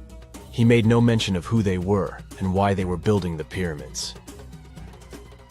That's how the myth started. Huge stone slabs pulled by humans, driven by a foreman with a whip. But Egyptologists would beg to differ. Those are the scientists who study ancient Egypt's culture. Fairly recently, they uncovered a workers' village that told a different tale. Yes, there was evidence of hard work on the workers' bones, but the construction industry is demanding even today. It took almost 6 years for 12,000 workers to complete the world's tallest building, Burj Khalifa. Back in Egypt, 3 times more workers finished the Great Pyramid in around 2 decades. An impressive feat of ancient engineering, wouldn't you agree? Superiors looked well after the Egyptians who built the pyramids. Their diet was rich in protein. They had medical care and they got paid properly. In fact, they lived better than the non-working population. And they lived with their families near the construction site. Archaeologists know all this because they unearthed bakeries and dormitories with bread jars and other goodies. Looks like the pharaohs were okay employers after all, and the job market wasn't that terrible. They also kept detailed papyrus records of the build and hieroglyphs. You and I wouldn't stand a chance of reading these letters that resemble images. Egyptologists had the same problem. For over a millennium, no one had used this type of font. And it's not like there was an English ancient Egyptian dictionary you could open and find meanings of words. But all this changed in 1822. A couple of decades before, the French found a broken slab of black granite. The stone contained one text in 3 scripts: Ancient Greek, Egyptian hieroglyphs, and Demotic. The last one was also the Egyptian language, but in a simplified script. Scientists dated it back to 196 BCE. The content is a religious proclamation. A French philologist and Orientalist, Jean-François Champollion, was the first one to crack the code. You see, people haven't forgotten ancient Greek letters. The Frenchman successfully matched the Greek letters with the ones in the Egyptian script. And voila, we were finally able to read hieroglyphs. The name of the piece of granite that made it all possible was the Rosetta Stone. The importance of its discovery went beyond archaeology. The word Rosetta Stone even entered the English dictionary. It represents a discovery that helps people understand an enigma that has been puzzling them for a long time. There are similar games. A symbol is attached to a particular message. Then you have to decode the message by replacing the symbol with a corresponding letter. In a nutshell, this is what scientists did with the Rosetta Stone more than 2 centuries ago. Do you know what is the oldest deciphered language in Europe? It has an unattractive name, Linear B. The script belongs to the Mycenaean Greek language. It predates the ancient Greek alphabet by several centuries. You can easily guess which script it is descended from. Linear A. The people from Crete used Linear B more than 1,000 years ago. During the Late Bronze Age, the Greek civilization that used the script vanished. There was no one who could read Linear B, and more importantly, no one knew it existed in the first place. This was about to change during the first years of the 20th century. A British archaeologist by the name of Sir Arthur Evans excavated a vast palace complex at Knossos, Crete, Greece. This was the center of the Minoan culture that created the enigmatic script. The palace boasted some 1,300 rooms. They had colorful paintings of dolphins, griffins, and bulls. All of these captivated the archaeologists' imagination. But their biggest find was at first overlooked. Thousands of slabs of baked clay. The fire that brought down the palace helped preserve the tablets. It was impossible to read the slabs, though. They were written in an unknown language. The scientific community had to wait for another half a century before Michael Ventris cracked the code. He was an English architect and cryptographer. Ventris studied Greek and Latin. While attending the famous archaeologist lecture, the young man decided to solve the puzzle of Linear B once and for all. He managed to do so in 1952. One of Ventris's most amazing discoveries was that the script was an archaic form of Greek. But cryptology still hasn't solved the code of Linear A. This writing system will remain a mystery until a motivated young person like Michael Ventris comes along. They wouldn't have to be a professional archaeologist. Basil Brown certainly wasn't. Yet in 1939 he discovered the richest early medieval tomb in Europe. This happened in Sutton Hoo in the southeast of England. This wasn't an ordinary tomb made out of stone. It was a full-size ship, 3 times as long as a London double-decker bus. And that's not all. Apart from its main purpose, the ship was full of riches. Deluxe hanging bowls, feasting vessels, gold and dress accessories, and luxurious textiles were just some of the treasures found. Archaeologists were also amazed by the silverware from distant Byzantium. You probably know this city as Istanbul, Turkey. Even in our age, it's several days' drive from Sutton Hoo. Just imagine how much time and money it cost to import a silver plate in the 7th century. That's when the ship went down, according to archaeologists. The English couldn't have done it. At that time, there was no England. The people living in the British Isles at the time were the Anglo-Saxons. Perhaps the ship from the grassy mounds in Suffolk belonged to one of their kings? We will never know. The local acidic soil did away with any possible evidence, or no one laid there in the first place. It could have been a cenotaph, which is a monument constructed to honor an important person. The archaeologists still don't have a definite answer. But what they have found at Sutton Hoo shed light on the Dark Ages. Before the discovery of the ship, they knew little about what had been going on in Britain after the Romans left. Now, the image of the early Anglo-Saxon society was much clearer. Perhaps the English soil will be the site of the next great breakthrough in archaeology. You're walking down the street. You see a strange-looking antique shop called Ageless Trinkets of Mr. Bright. You're curious, so you enter there. You take a look at all the weird stuff. Suddenly, an old folded parchment paper catches your attention. It's a world map, but something's off with it. Instead of showing the countries as you know them, it shows the locations of 4 mythical lost worlds and civilizations. Mr. Bright, the shop owner, comes next to you after realizing your shock. This map won't let you find these places or anything, but I can explain to you the legends behind them if you want, he says. Let me begin with Atlantis. You might know it as Aquaman's underwater kingdom, but Atlantis, the fictional island, was actually first introduced in 2 of Plato's works. According to him, Atlantis was a highly advanced civilization that existed about 9,000 years before his own time, and its story had been passed down by poets, authors, and others.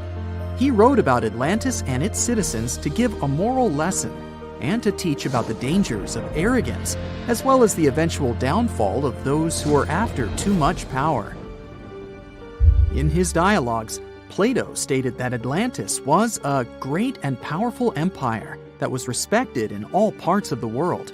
It was founded by beings who were half deities and half human, and became a great naval power after a while. Being an island filled with gold, silver, and other precious metals certainly helped their case. But besides that, it was also known for its breathtaking architecture and state-of-the-art technology, as well as its countless rare and exotic wild animals. Atlanteans were proud of their great achievements and the perfection of their civilization, but their excessive pride was going to bring their downfall. They believed they were so superior that they could gain control over any nation. This led them to launch a series of invasions. They conquered many of the Mediterranean lands, but when it was time to enter Athens, Athenians pushed back with an extraordinary force, so the Atlanteans were finally defeated.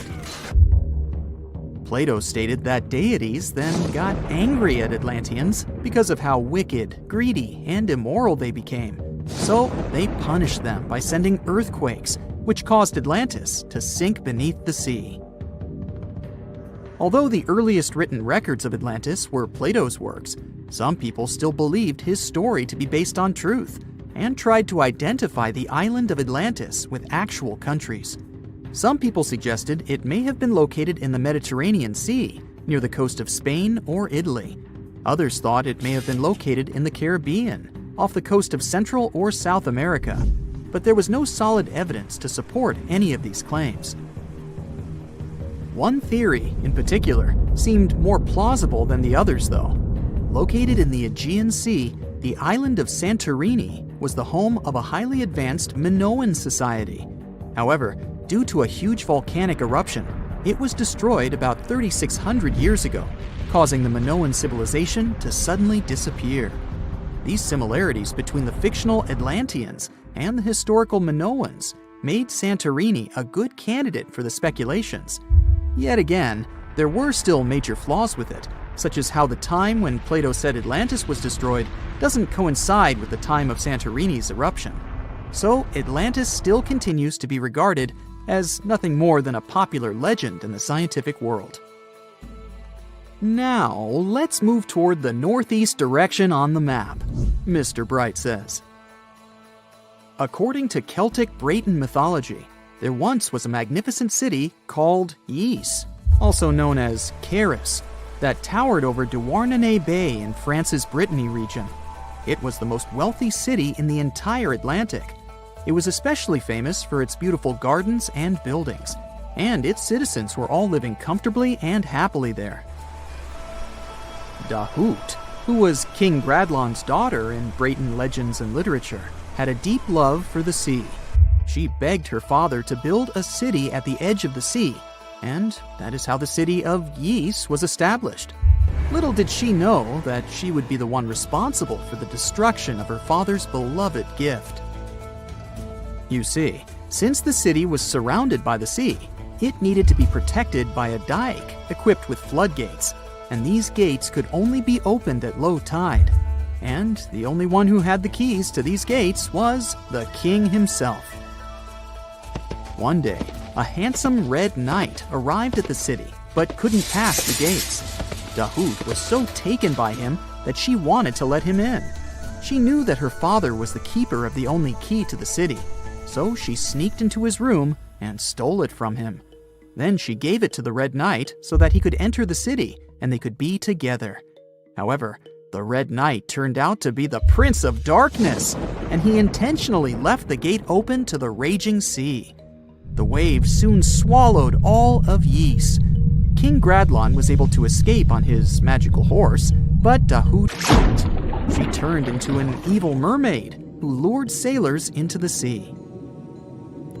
Today, if you go to Quimper, a city in Brittany, northwest France, you can find the statue of King Gradlon riding on his horse. Although the city of Ys is a legend, Brittany coast locals believe that on the days when the waters are calm, you can still hear the tolls of the city bells deep under the sea, if you listen carefully. Mr. Bright then points at the Indian Ocean on the map and says, "Now, have you heard about Lemuria?" Back in the mid-1800s, a few scientists suggested that there was once a continent that existed in the Indian Ocean, somewhere close to the south of modern-day Sri Lanka. The first one to popularize this theory was the British lawyer and zoologist Philip Lutley Sclater.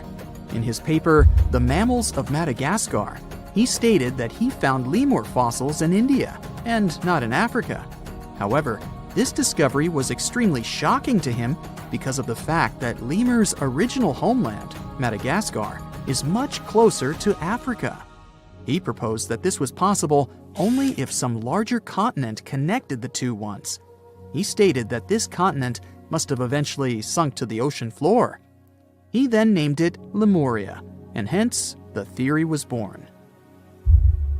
People who came after Sclater took his theory a step further and thought that Lemuria was also the home of an extinct race of humans called Lemurians, who had 4 arms and enormous bodies, and were also the ancestors of modern-day humans, as well as lemurs.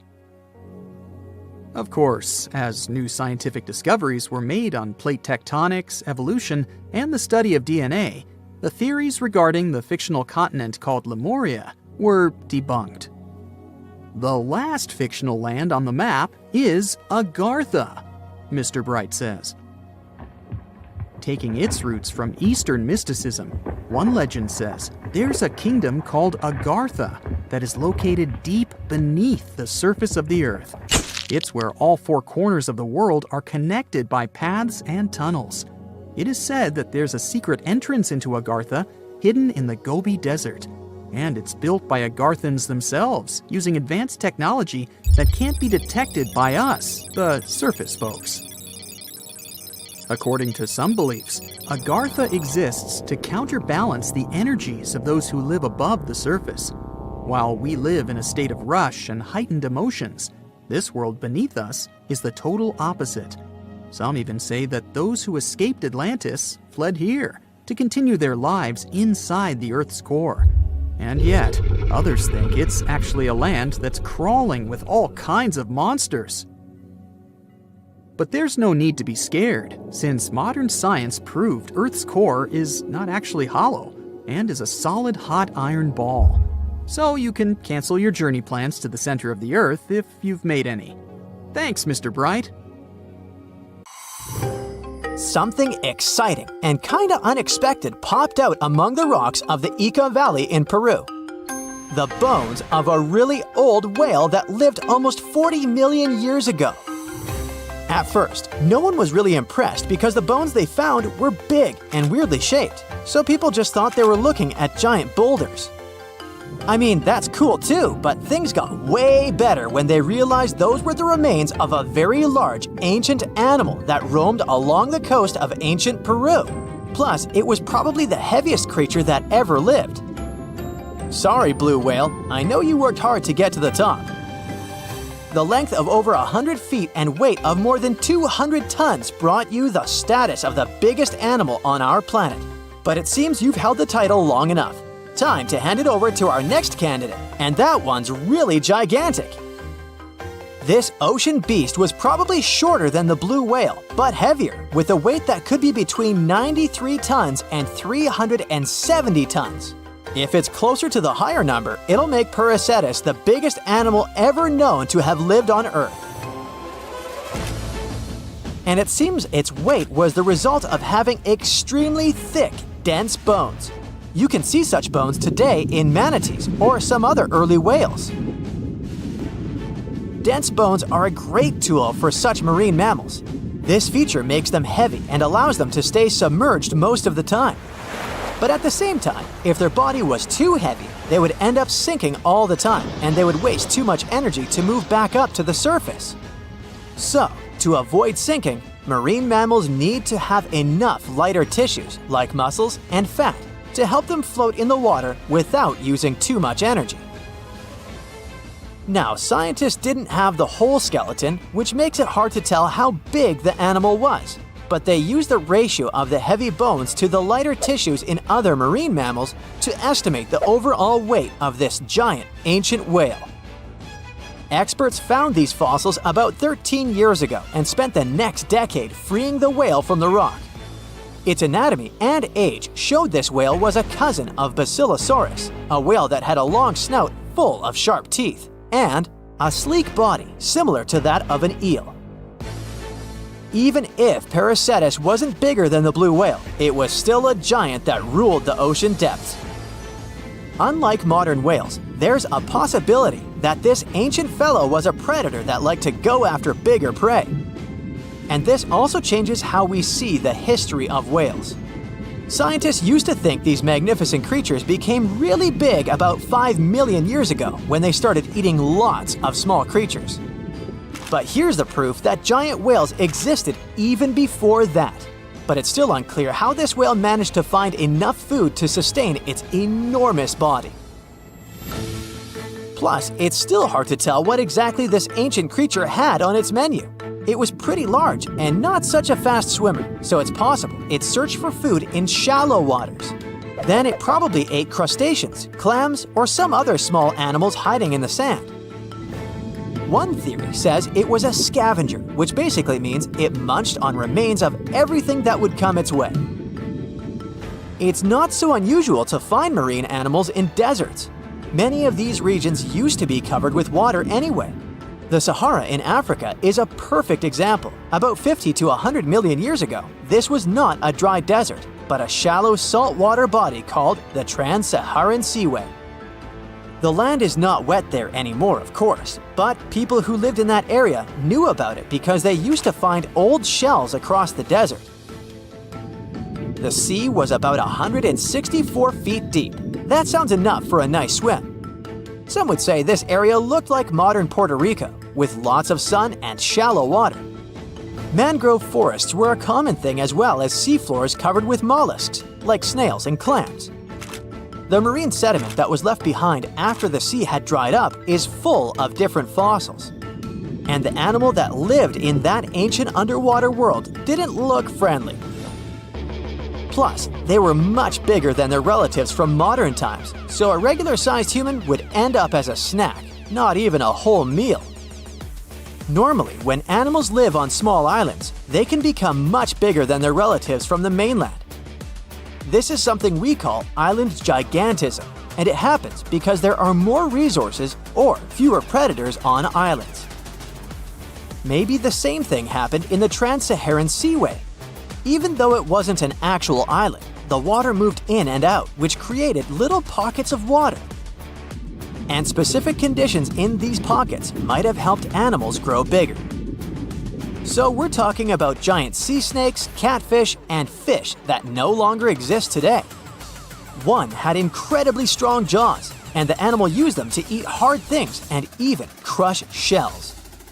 Their teeth showed they were fierce predators other animals had every reason to be afraid of. They went through some changes when it came to diet, similar to some types of piranhas. And the competition to get to the top of the food chain wasn't a joke. Not when there were also such large predators as sharks, crocodiles, and ancient relatives of elephants. Sahara went through different phases. If you could use a time machine and take a peek at Earth's largest hot desert as it was about 6,000 years ago, you wouldn't have to struggle with sand and heat. You'd have a nice walk through a green and pretty lush place. In the past, people who lived in that area didn't leave drawings on cave walls that showed camels, sand dunes, and scorpions. All those things you'd see in today's Sahara. Instead, they drew crocodiles. That's additional evidence that the Sahara used to have a lot of water and plants enough to support these big yet scary animals. Around 3 billion years ago, Earth might have been mostly covered with water. Today, it's about 71% of its surface, but it seems that our planet used to be a giant ocean world with no continents at all, just some scattered islands. Scientists studied special rocks in Western Australia that formed in a place deep under the ocean called a hydrothermal vent system. To explain this better, it's important to mention two common oxygen types, O16 and O18. O18 is heavier because it has extra neutrons. O16 evaporates from water more easily, and as researchers studied an old ocean floor, they found a lot of O18, more than in today's oceans. This way, they realized ancient Earth had less dry land than Earth today. Australia is a good spot to conduct these studies because a long time ago, it also used to be a beautiful place with large animals and lush rainforests. But as time went by, the land became drier and Australia had more deserts formed, such as the Great Victoria Desert. Rainforest remained only on the edges of the continent. What happens with deserts across the globe is called desertification. That's when land that used to be good for growing things turns into a desert or something similar. Our planet changes over time, together with its climate. But desertification also happens because of human activities, like mining, farming, and building cities. And when land turns into a desert, it's a problem because it can't support people and animals anymore. Food doesn't grow there. There's not enough clean water, and animals lose their homes. To help with this problem, there's a plan many countries agreed to. They decided to work with farmers to take care of the land, fix damaged areas, and manage water better. All in all, to make our planet a better place for life. Today we're going to an art history trip. Our main focus is to unravel the mystery of whether or not ancient statues has always been white. We'll visit museums and even time travel to try and get a glimpse of what these statues were really like back in the day. To kick off our tour, we land in New York. We climb the famous steps of the Met, the Metropolitan Museum of Art, and walk inside this enormous museum. You walk down the aisle and get to the room where one of the world's biggest collections of ancient Greek and Roman statues is held. Admiring the large array of statues, one thing seems evident. They are mainly white. It makes sense since their primary material is white marble. For centuries, historians, archaeologists, and researchers in general have always taken this fact for granted. Weren't these statues always white? Until recent decades, this wasn't something that people discussed. But in the 1980s, researchers unearthed an ancient Greek statue that was clearly pigmented. This new discovery made them wonder, were all ancient statues painted? Let's take a close look at this work of art. This 3rd century before the Common Era Greek statue was discovered to be almost entirely painted, still in its original form. You don't have to look too hard to notice that the statue still carries some of these original pink colors, with some shades of blue and red paint as well. The thing is, this statue is not an exception, it's the norm.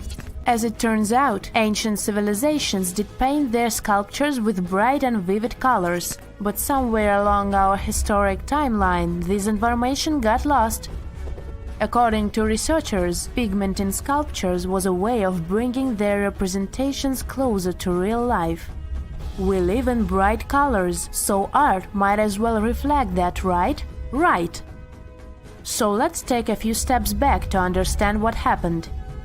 So why are our museum's galleries filled with white statues as far as the eye could see? You might have heard of Michelangelo. It's a famous Italian sculptor who carved the iconic David and painted the ceiling of the Sistine Chapel. Michelangelo was one of the most emblematic painters of the Renaissance.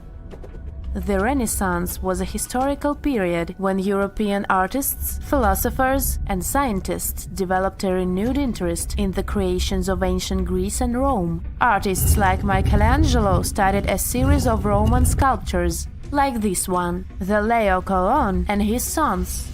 They fell in love with their lifelike figures and pristine white marble.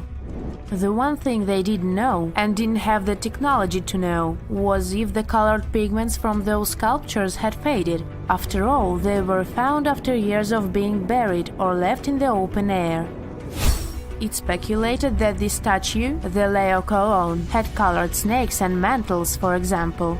When the Renaissance artists set out to pay homage to ancient artists, they left their masterpieces bare too. They carved directly onto the marble and left them white, without pigmentation.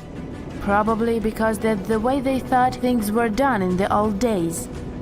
The works of Michelangelo and his peers influenced a whole generation of sculptors after that. So this way of doing art traveled to modern times without much questioning. However, evidence of color pigments in ancient statues is abundant. Some researchers show that scholars have known for at least a century that ancient sculptures weren't originally all white. Other studies suggest that this discovery might have happened even earlier. In early 1980s, archaeologist Vincent Brinkmann made a huge discovery. During his time as a student at the Ludwig Maximilian University in Munich, he developed a technology that was able to detect polychromy in ancient samples of Greek statues. Polychromy is an art of painting in several colors. Anyways, he was taken aback by his discovery and confused as to why and how other researchers and archaeologists weren't talking about this. As it happens, the first discovery that ancient statues weren't all that white happened a long time ago, way before Vincent was born. It happened during the unearthing of Pompeii back in the 1700s. As you may know, the city of Pompeii in southern Italy was completely covered with lava after the sudden eruption of Mount Vesuvius. The city was destroyed, but the clouds of ashes that arose from the lava managed to preserve a lot of the city's structure through time. Thankfully for art historians and archaeologists, Pompeii became a digging ground for understanding ancient Rome. Researchers found several conserved frescoes that depicted scenes of daily Roman life. In one of these paintings, an artist is seen painting a sculpture. This fact was recorded by a very famous art historian known as Johann Joachim Winckelmann. He is also considered the father of art history. Now let's take a closer look at another famous statue. To see this one in person, you'll have to fly all the way to Rome and visit the Vatican museums. The statue you're looking at is a classic representation of Caesar Augustus. In case you didn't know, he was the founder of the Roman Empire and the first emperor of Rome. He is important. The sculpture you're seeing is called the Augustus of Prima Porta. You may have seen this before, probably in a history textbook. The thing is, it's always depicted in its white marble form. But according to an archaeological finding from the 1860s, the original statue was way much more colorful than that. According to archaeologists, the statue of Augustus de Prima Porta has a crimson tunic, yellow armor, and a purple mantle. It's important to keep in mind that colors weren't made artificially as they are today. Artists could only produce color from natural resources, so purple, for example, was an extremely difficult color to make. Back in the day, they derived purple from the mucus of a rare species of snail, meaning that anyone who used the color purple to pigment their art and clothes was powerful and wealthy.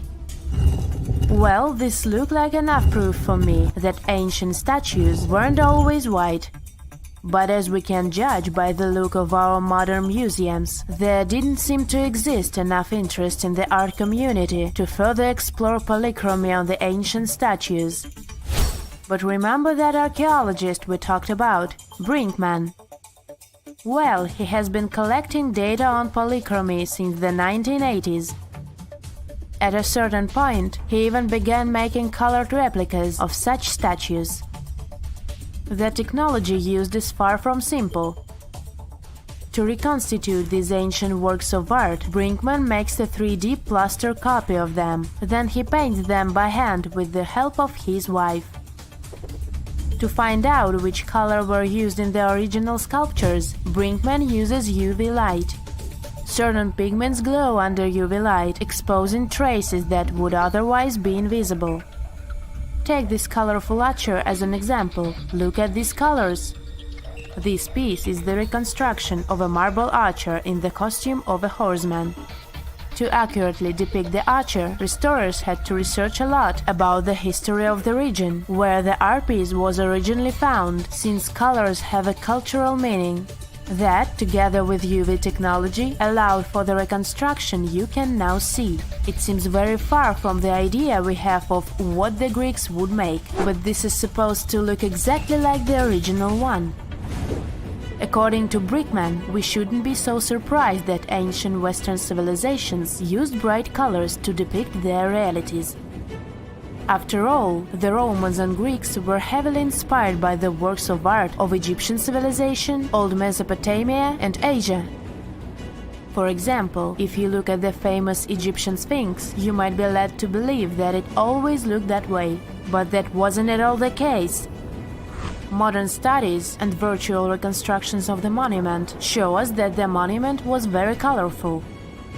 The body of the statue is believed to have been painted terracotta, while the regal headdress that circles the head is meant to have been gold and blue. All of these were considered important colors in Egyptian times, and it was only suitable to use them to depict a pharaoh. This summer, you finally decide to go on that once-in-a-lifetime round-the-world trip. The first stop of this exciting adventure is in Europe. You start your journey in Italy, the country of pasta and pizza and delicious gelato. Ah, there it is, the world-renowned Leaning Tower of Pisa. You buy your ticket and get inside the crooked monument. You're about to climb 251 slippery stairs, so watch your step and don't forget to breathe. The white marble stones are astounding, and from time to time, you peep outside to enjoy the view of the city. Congratulations, you've made it! You've reached the top of the bell tower and can take all the selfies you want. The Leaning Tower of Pisa is one of Italy's most iconic landmarks. During your hike up the stairs, a guide tells you it's actually a medieval monument. It was built between the 12th and 14th centuries, taking over 200 years to finish. And in case you're wondering if it's always been tilted, I can say without a doubt, yes it has. Once they finished the third floor, the bell tower started sinking. The thing is, the very name Pisa comes from the Greek word that means marshy land.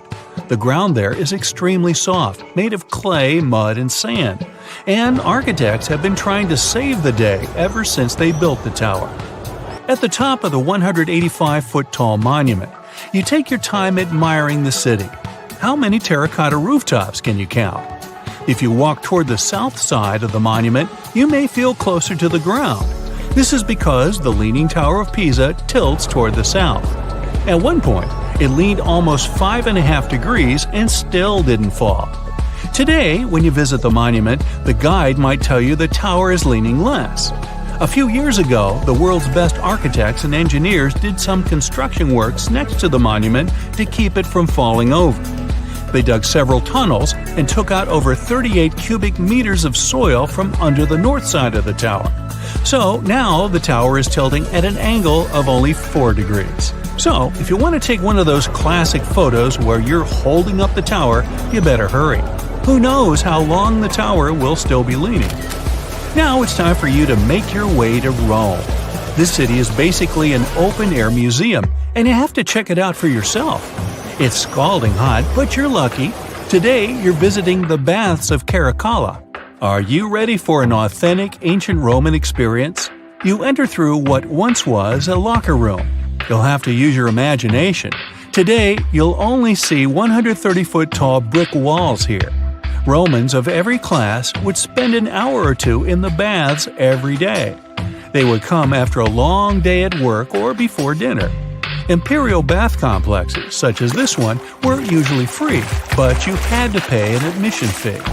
Leaving the locker room, visitors would stop in a heated room where they would receive oil and scrub massage. Then, some people would move on to one of 2 exercise yards. Can you see how ample they were? Here, there were elaborate marble porticos, and you can still see a few fragments of the mosaic-colored floor. If you were in the mood for something more intellectual, you could stop to listen to a philosopher or visit one of the libraries. Now we've arrived at the most impressive room, a caldarium. It was a circular hot steamed room measuring 115 feet in diameter. It had not 1 or 2, but 7 heated pools inside. Above your head, you'd have seen a magnificent dome supported by large granite columns. The entire structure was richly decorated with multicolored glass mosaics and the finest white marble. The complex also housed an indoor Olympic-sized pool with waist-deep water. Today, you can only admire a few reddish walls made of brick and concrete. Emperor Caracalla, like many other Roman emperors, built a mega-complex, and it sure made people happy. After a long international flight, you arrive in Egypt. Get ready for some camel rides and juicy dried fruits. Does anyone here love dates? You leave your hotel at dawn and make your way to the outskirts of Cairo. You drive past the Nile River toward the West Bank. Don't forget to take some pictures. In the distance, you spot a large monument. It's the Great Sphinx of Giza. Can you believe people created this monument over 4,500 years ago? Once you get closer, you see the Great Pyramids just north of the Sphinx. You learn that, unlike the pyramids, the Sphinx was carved directly from the bedrock of the Giza Plateau. Until today, it's one of the largest statues in the world, measuring 66 feet in height and 240 feet in length from paws to tail. The face of the Sphinx looks a tad beaten today, but according to archaeologists, it wasn't always like that. A Photoshop reconstruction of the Sphinx gives it a very different look. As you can see, at one point, the Sphinx's nose was chopped off together with parts of the chin. Scientists believe that the statue is a representation of the great pharaoh Khafra. This is why its face resembles a human so much. Just below the eyes, a dark carved line was added to represent the charcoal eyeliner ancient Egyptians used to wear. Fun fact, this wasn't only a beauty habit. It protected their eyes from ultraviolet rays. In a desert region that gets so much sunlight, this might come in handy. Until today, researchers debate whether or not the Sphinx had a beard. Many believe that if it was meant to depict a pharaoh, it most likely had a braided beard that got destroyed by erosion or humans. Even today, you can still see the remains of a regal headdress on the head of the Sphinx. These head ornaments were associated with power and royalty. Now imagine that the stripes are blue and gold. This is probably what it looked like when the monument was first constructed. There's no evidence of how long it took to build the Sphinx, but it was likely very long, as the carved details are pretty impressive. If you're lucky, your guide might take you to one of the secret chambers inside the statue. If they're real and not just a myth, I mean. The crystalline waters of Greece. Whether you arrive by boat or plane, you're in for a real treat. This is the focal point of archaeological sites. You arrive at Mandrake Marina and Port, but wait a minute, you don't see any monuments around. The Colossus of Rhodes is nowhere to be found at first glance. That's because it was destroyed long ago. Before tumbling down during a mighty earthquake, the great statue was considered one of the 7 wonders of the ancient world. If you saw the Colossus in a picture, you would probably mistake it for Lady Liberty. Well, that's actually not a coincidence. Apparently, there's a connection between the Statue of Rhodes and the Statue of Liberty. They were both built as symbols of freedom, and Lady Liberty is often referred to as the modern Colossus. The Colossus stood at 100 feet tall, but today all you see is a concrete jetty with a huge gap in the middle. Now imagine a bronze statue straddling both ends of the bridge. The Colossus was built back in the 3rd century BCE, and 900 camels took part in the construction. The statue existed for approximately 54 years before it was ruined by a powerful earthquake. It hit the city so hard that all that was left of the statue was one very large foot. Even so, people kept visiting the monument. Are you ready to head home? Thanks for joining me on this journey, and don't forget to tell me what your favorite site was. See you next time!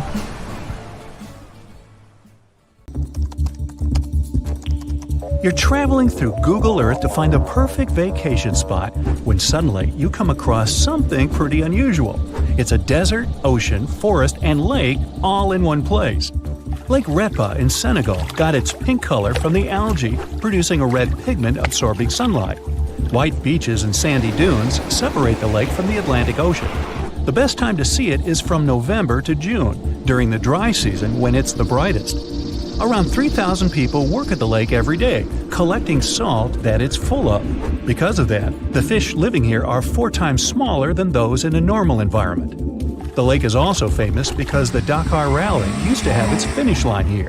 You reach for a soda and accidentally scroll down from your new favorite destination. 2 minutes of scrolling later, you realize you've found an introvert's dream. The island of Tristan da Cunha is an active volcano that hosts the most remote permanent settlement in the world. It's home to around 250 people, and their nearest neighbors are 1,800 miles away. Talk about distant relatives. The only way to get there is by boat, and it's a 6-day-long trip from Cape Town. You need special permission to set foot on the island, and ticket sales are super limited.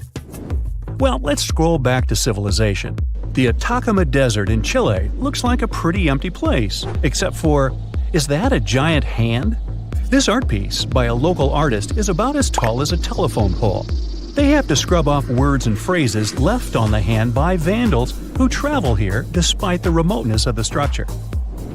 We still have plenty of places to go, so let's move on to, wow, looks like there's a bird inside a volcano in the Mexican state of Baja California. A team of over 100 people worked on this piece of art. They wanted to create an identity for a local tribe that believes vultures are wise teachers for humans. Yeah, vultures. The place is free to visit, but you'd have to hike to the peak of the hill to see the bird. Time to get under the water. You wouldn't expect to see much except for corals and fish, but here it is. The Cancun Underwater Museum of Art has a total of 500 sculptures standing in 3 separate galleries. Most of them are designed by a British sculptor. The idea of the museum is to save the nearby coral reefs by giving divers a cool alternative destination. Now let's get out of the water for a moment and dive back in here. Looks like there's some researchers working and living at 63 feet below the surface. This is Aquarius Habitat in the Florida Keys, an underwater scientific lab. Scientists nicknamed Aquanauts can stay here on their research missions for up to 10 days. And this must be a giant Mickey head. This is the largest Mickey in Walt Disney World, and it's a solar farm with a power of around 1,000 residential solar rooftop systems. It's feeding renewable energy to the park. Let's check out a less famous spot. Clinton F. McClintock State Wildlife Station. Ooh, that's a mouthful. Looks like a regular state park in West Virginia. Let's zoom in and walk around a bit. Everything is all right here, except, whoa, is that a human-sized fly? Moving on, let's zoom in here over the north rim of the Grand Canyon. A little further. It looks like a polka dot pattern near the cinder cone volcano called Vulcan's Throne. The desert around the canyon is home to plenty of red harvester ants. What you see here is their nesting mounds surrounded by bare grounds. Scientists call it the Las Vegas of ants. All the way on the other side of the world, in England, there is a dinosaur casually walking down Balderton Gate in Newark-on-Trent. Must be the only surviving T-Rex. Scrolling further, and is that another dinosaur in the water? Let's take a closer look. Turns out it's not a dinosaur, but a giant snake skeleton off the shore of the Loire River in France. It looks different day to day depending on weather conditions and tide levels. And no, real snakes don't have skeletons like this. This is how the Chinese artist who created it saw the serpent. Let's visit Africa again. What is this giant spiral on the ground? Could it be a secret message or maybe a portal? The ancient Egyptians probably left it centuries ago. In fact, it's an art installation called Desert Breath from 2007. The artwork covers 1 million square feet. The idea was to celebrate the desert as a state of mind. Hey, my mind has been a desert for years. Off the coast of Sudan, there's one of the largest shipwrecks you can find on Google Earth.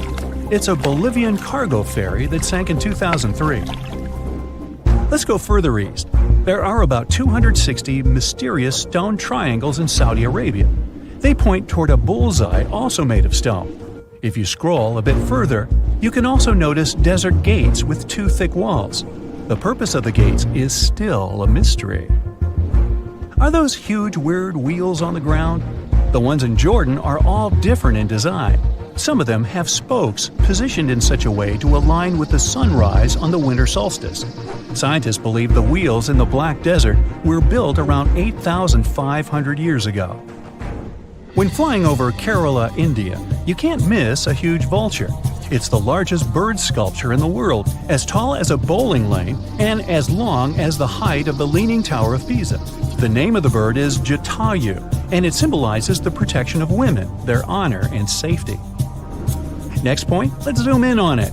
This tiny island lies in a crater lake on an island called Volcano Island in Lake Taal, on the Luzon Island in the Philippines. There's another island in a lake on an island in a lake on an island in Canada's Nunavut territory that is thought to be the largest in the world. No human has set foot here, and it even has no name. It was discovered by Google Earth fans. The coldest, driest, and windiest continent of Antarctica must be hiding some mysteries too, like this cute creature off Zacelli Station. Could it be a giant extinct megalodon? It was the largest fish that ever lived, about 3 times as big as the largest sharks in the ocean today. Scientists found their fossils off the coast of every continent except Antarctica. So this could be a groundbreaking discovery if it turns out to be a real one. Hey, looks like there's another sea monster north off Antarctica. Could this black hole be Kraken himself? It used to scare sailors off the coasts of Norway and Greenland, so it probably moved to Antarctica over the centuries that it hadn't been seen. It had been probably inspired by a giant squid, so nothing is impossible with this one. Some locations on Google Earth are blurred for different reasons, like this one, the yard of orange trees in Almeria, Spain. There's an administration office and a courthouse in the rectangular yard. The first orange trees were planted here in the 15th century. You can visit the yard in person, but can't see it on Google Earth. It's not clear why Google decided to blur Kos International Airport on the Greek island of Kos. It's a popular tourist attraction that gets plenty of visitors, especially during the summer months. Half of Moruroa Island in French Polynesia is clear, and the other half is blurred. You can't visit either of the parts anyways, as it used to be a place for nuclear tests. Sandy Island off the coast of Australia has been blurred out on Google Maps since 2012. It was discovered by Captain James Cook back in the late 1700s and could be seen on maps for 200 years. Then, Australian scientists set on a voyage to find it. All they saw was open water instead of an island the size of Manhattan. It must have been a mistake of cartographers who had first put it on the map. Oops. It's 1898, and you're taking part in excavations in Saqqara. This place, not far away from Cairo, is full of ancient tombs and pyramids. You're in your Indiana Jones mood and hope to find something really phenomenal to become famous. Gold, manuscripts, treasure maps, mummies of famous pharaohs. Wait, a wooden bird? You're really disappointed as it looks like a regular toy. An old one, but still. Little do you know that years later, someone would propose that your bird was actually an ancient monoplane. So the artifact, nicknamed the Saqqara bird, is made of a sycamore tree. The birdie has a wingspan of just 7 inches and weighs around 40 grams. A perfect original souvenir from Egypt, I would say. It's over 2,000 years old and looks pretty plain, without any carvings of feathers or other intricate ornaments. It has a beak and eyes though, which makes our find look like a hawk, the emblem of the deity Horus. Its tail is rather unusual as it's squared, looks weirdly upright, and it seems like the sunken part of it was the place for a now missing piece. Humans love solving a good mystery, so there have been several attempts to explain the use of the birdie. First, quite simply, is that it was a ceremonial object. The second idea is that it was a toy for a child from some well-off family. It could have been some sort of boomerang, which was a popular concept in ancient Egypt. Then there was a theory that the bird had been used as a weather vane. But this one has been debunked as the figure doesn't have any holes or markings, except for the one made at the museum in Cairo to fix the exhibit on a stick. So there was no way to hang it in the past. Almost a century after the bird was found, Egyptologist Dr. Khalil Masiha proposed a new theory that it could have been a model of a monoplane. He believed the bird was missing a horizontal tailplane. Otherwise, it had its wings set at a right angle, similar to that of modern planes. It could have worked to generate the aerodynamic lift necessary for flights. Dr. Masiha also claimed that it was common at that time to place miniature models of technological inventions in tombs. So, Did the ancient Egyptians really invent the plane in 200 BCE? That would make the Wright brothers, who are considered the inventors of aviation, really upset. They made one of their first flights only in 1903. There's just one way to know for sure, and that is to test the model. But you know, the ancient museum in Cairo would unlikely let one of their cherished exhibits fly around like a toy. That's why glider designer Martin Gregory built a similar model, this time of balsa wood, and concluded that even with the missing tailplane, the plane wasn't much of a flyer. Case solved? Not really. This didn't sound convincing enough to the History Channel, so they invited an aerodynamics expert to build another replica of the bird. He tested it in weather conditions similar to those in Egypt and was impressed with the little plane's abilities. So, if they did invent the prototype of a plane back in the times of pharaohs, it would be a good example of an oopart. That's an out-of-place artifact, an object that's way ahead of its time in terms of technology or history. And the Saqqara bird isn't the only example of such a revolutionary concept.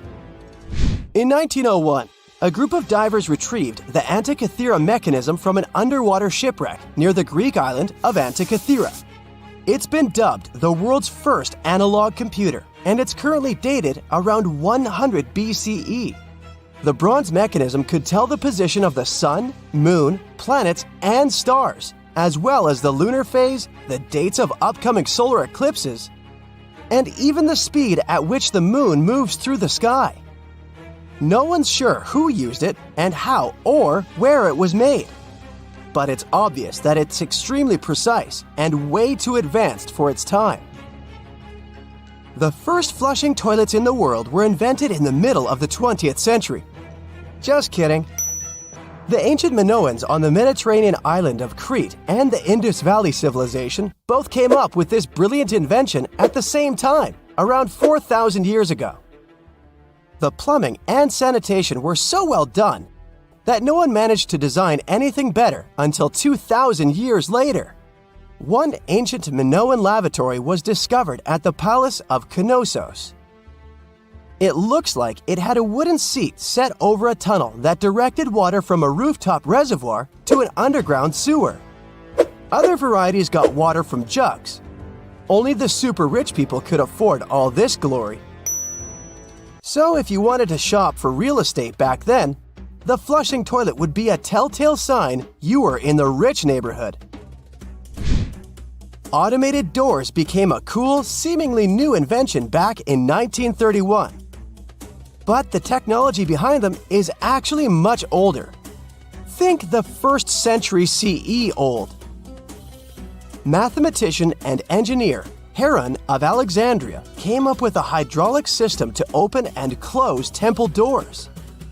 To bring it into action, you need to light a fire to produce heat. There was a brass pot under the fire, half filled with water. The inventor connected the brass pot to containers that acted as weights.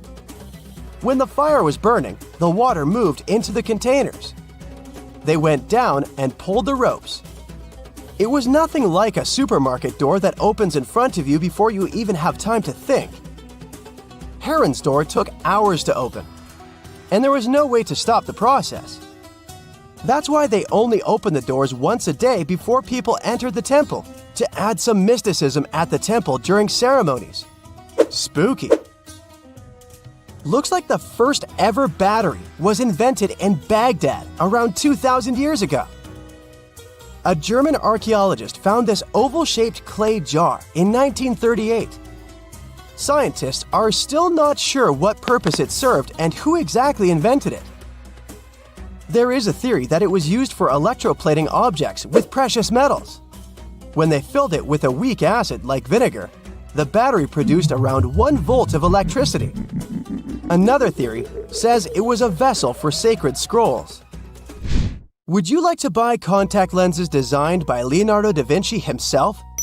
In 1508, he invented a glass lens with a funnel on one side. You were supposed to wear it with water inside to improve your vision. Sounds a bit uncomfortable, doesn't it? So, around a century later, French scientist René Descartes decided to improve the idea and make the cornea contact the future lenses. Contacts because they contact your eyes, get it? The glass tube with liquid did help improve vision, but blinking was sadly impossible.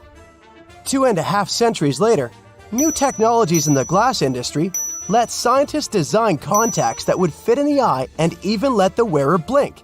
Thanks, guys! Still, those lenses were made of heavy blown glass and didn't let the eye breathe. About 50 years later, contacts became plastic, lightweight, unbreakable, and scratch-resistant, but still covering the entire eye. And then, in 1948, an English optical technician accidentally sanded down a plastic lens and figured out they'd still be in place even if they covered only the cornea. Imagine you're living in 19th century London and need to send a message to New York. It would have taken about 10 days to get there by ship. So when delivery time went from days to hours in 1858, it was a true sensation. The first message was sent by Queen Victoria herself. It was all made possible thanks to the transatlantic telegraph cable, running under the ocean. Sadly, the new cool invention only lasted a few weeks. It took years to bring it back to life. In February 1961, 3 adventurous rock lovers were searching for geodes near Olancha, California. They took one of their findings home and studied it because it looked pretty unusual. They managed to cut through the matrix and discovered something unexpected inside. Instead of the usual mineral formations, it had a cylindrical object resembling porcelain inside. There was a metal shaft at its center, and around it, a hexagonal sheath made of copper and some unidentified substance. Its discoverers were hoping they had found an example of some unknown technology from 500,000 years ago. It could be proof that there was a hyper-advanced ancient civilization like Atlantis, or that time travel was real. Maybe someone came all the way from the future and accidentally dropped the item. Or maybe some intelligent extraterrestrial beings brought it when visiting Earth. If any of these theories were true, it would mean that scientists have to completely rewrite all human history as we know it. But not everyone shared the excitement, and truth seekers and alternative archaeology circles were trying to solve the mystery of the so-called Koso artifact until the late 90s with theories and debates. Then a group of skeptics took images and x-rays of the discovery and showed them to spark plug collectors. They have identified the artifact as a spark plug with corroded metal components from the 1920s and not ancient technology at all. Almost 20 years later, one of the co-discoverers of the artifact agreed to take it for inspection at the University of Washington. They officially confirmed it was a 1920s-era champion spark plug. And the stone matrix containing the artifact wasn't a geode, but a concretion. Those can form because of natural processes over decades or years, but not millennia. The Koso artifact is a good example of an out-of-place artifact, which is a thing in pseudo-archaeology. It's something found in a place or time where it shouldn't logically be. These artifacts seem too advanced for the time period they're found in. They could also mean human activity existed when humans weren't supposed to be around. The Baghdad Battery is another example of such an artifact. It was found in the 1930s by a German archaeologist and consists of a clay jar, a copper cylinder, and an iron rod going through the jar's stopper. Its top, which was broken off, probably had been sealed with asphalt. Its discoverer noticed that it had 2 different metals and possibly an electrolyte, which are key components of a battery. There are no ancient writings to support this theory, but when scientists ran tests and filled it with an ionic solution like vinegar or wine, it showed that it could conduct electricity. If it really was a battery from 2,000 years ago, it might have been used in ancient medical practices, or even embedded in statues to make it look like they were buzzing to impress people. Kionich, who found it, believed it was used for electroplating, a process for coating metals. Even if it was used as a battery, the Baghdad artifact could only produce a small amount of energy, around 1 volt of electricity. So, some people believe it was used as a storage container for sacred scrolls. Back in the 1930s, a couple stumbled upon something strange while walking along Red Creek in London, Texas. It was a piece of wood sticking out of what looked like an ancient rock formation. Around a decade later, their son, who was really curious to find out its secret, decided to crack open the rock and found a surprisingly modern hammer inside. This discovery caught the attention of Carl Bau, a young Earth creationist who claimed the rock surrounding the hammer dated back to the Cretaceous period. He saw it as evidence against evolutionary theory. After some investigation, scientists proved that the rock was not as ancient as it seemed. Geological processes have just encased the modern hammer over time, so it wasn't evidence of humans coexisting with dinosaurs like the Flintstones, as some hoped. It was just a case of a miner dropping his hammer centuries ago and nature doing its thing. A Chinese archaeologist supposedly stumbled upon some caves that seemed to serve as a burial ground for small beings with big, oval heads. Alongside these remains, there was rock art depicting figures with round helmets, the sun, the moon, the earth, and stars connected by groups of pea-sized dots. They also found over 700 mysterious stone discs etched with spiral grooves. Things got even weirder when these discs were sent to a Chinese professor who claimed the grooves were actually written characters. According to his translation, the discs told the tale of Dropa visitors from another planet who had crashed their spaceship on Earth about 12,000 years ago and had tried to live among us until they were hunted down by locals. But there's no concrete evidence that any of this actually happened. The story was first published back in the 1960s in a couple of articles, but it all seemed a bit fishy. None of the people involved, the archaeologist, the professor, or even the university they supposedly worked at, seemed to have left any trace in the records. And while there is a group in Tibet called the Dropka, they're fully human, not extraterrestrial visitors, and there's no solid proof that the Dropa stones exist at all. In a remote part of China, there are some bizarre pipe-like formations known as the Beigan pipes. A local explorer found them back in 1996, protruding from Mount Beigan and along the shores of Tosan Lake nearby. Some people thought they were the work of ancient guests from other planets. When samples of the pipe material were tested, they contained mostly common minerals, but there was a mysterious 8% of unknown stuff. Special testing revealed that these pipes had been there before humans. Chinese geologists later visited the site and suggested that these pipes were formed naturally over time. It could be sediment piling up in the fissures in the earth, or even fossilized tree roots from the area's lush past, but it's not certain. There's a mysterious terracotta head in Mexico with a hard-to-pronounce name, discovered back in the 1930s during a burial excavation. This head looked a lot like fancy Roman statues, so it wasn't clear what it was doing in Mexico. For some reason, the discoverer kept it secret for several decades. The head was found in a pyramid with 3 floors about 40 miles from Mexico City, alongside gold, copper, and pottery. Some argue that if this head really is many centuries old, it could mean the Romans or some other civilization had made it to Mesoamerica before Columbus did. There are also drift voyage theories mentioning a shipwreck after which some artifacts and survivors made it ashore. Some suggest that this figurine head was a little souvenir brought over by the Vikings. But there's no solid archaeological proof of the Vikings meeting the folks in Mesoamerica. There are some artifacts floating around, but none of them have been stamped as undeniable evidence of pre-Columbian contact, so the mystery of how this head ended up where it did remains unsolved. While digging a trench along a river in Romania, workers found a wedge, which is now famous as the aluminum wedge of Ajud, or the object of Ajud. Right next to it, there were some mastodon bones. Those distant relatives of elephants lived 11,000 years ago, so the wedge is probably of the same age. The cool part is that it's made of aluminum, a metal not even discovered until the 1800s. This material requires serious heat to produce. The wedge is also covered in a thick layer of oxide that's been sitting there for hundreds of years. Some folks believe this wedge must have crash-landed here on a spacecraft from some other planet. Some scientists think it's all a hoax, and others suppose it might be a human-made object with an unknown purpose. Have you heard of Göbekli Tepe? It's an ancient site in Turkey that literally made historians rewrite history books. Over 11,000 years ago, a group of prehistoric humans crafted an enigmatic masterpiece that's even older than Stonehenge.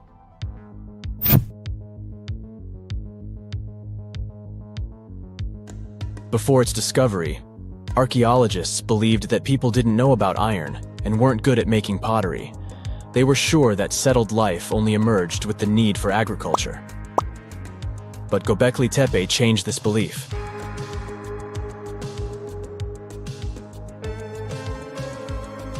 The place has revealed that it was the temple that paved the way for a settled life, not agriculture.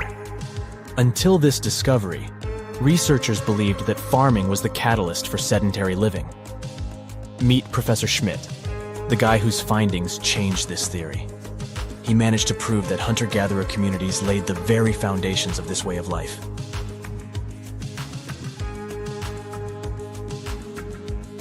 Back in the 1960s, other archaeologists visited the area, but they totally missed the mark. While surveying the region, they stumbled upon a hill with scattered limestone slabs and concluded it was just an old burial ground from medieval times.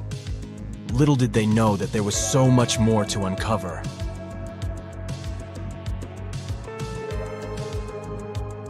In 1994, Schmidt embarked on his own survey of prehistoric sites in the area. Surprise! He instantly realized he had discovered something truly extraordinary. Unlike the nearby flat and barren plateaus, Göbekli Tepe had a gently rounded top, rising 50 feet above the surrounding landscape. Funny enough, the translation of this place's name is Potbelly Hill. Schmidt was sure only humans could have made something like this.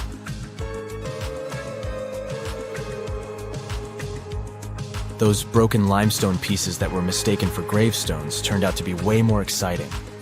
It was like stumbling upon a hidden treasure. The pieces took on a whole new meaning, and Schmidt with his team was about to dive into the secrets waiting beneath the surface. To their surprise, they found no traces of a settlement, no hearths for cooking, no houses, and none of those adorable clay figurines commonly found in nearby sites of similar age. However, they uncovered that those ancient people used tools like stone hammers. So, Schmidt and his team put their heads together and took a wild guess at the age of Göbekli Tepe's stone structures. Their estimation got backed up by some limited carbon dating done right at the site. The ancient vibes of this place were finally starting to make sense. It was like a puzzle slowly coming together.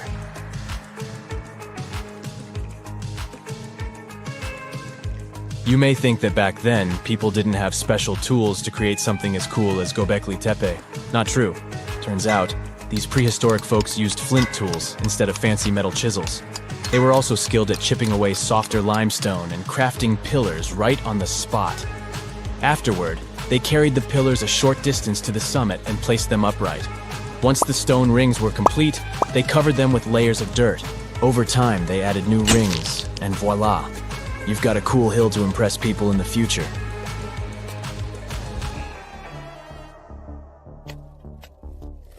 During their first year of excavation, the team went through 15,000 pieces of animal bones from wild creatures. These people didn't have pet animals or grow their own food. They hunted wild animals for their meals.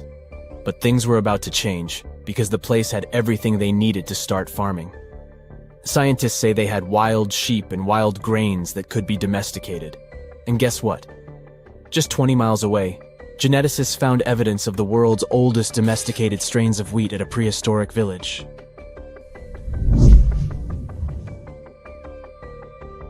These amazing findings have completely changed how we view civilization.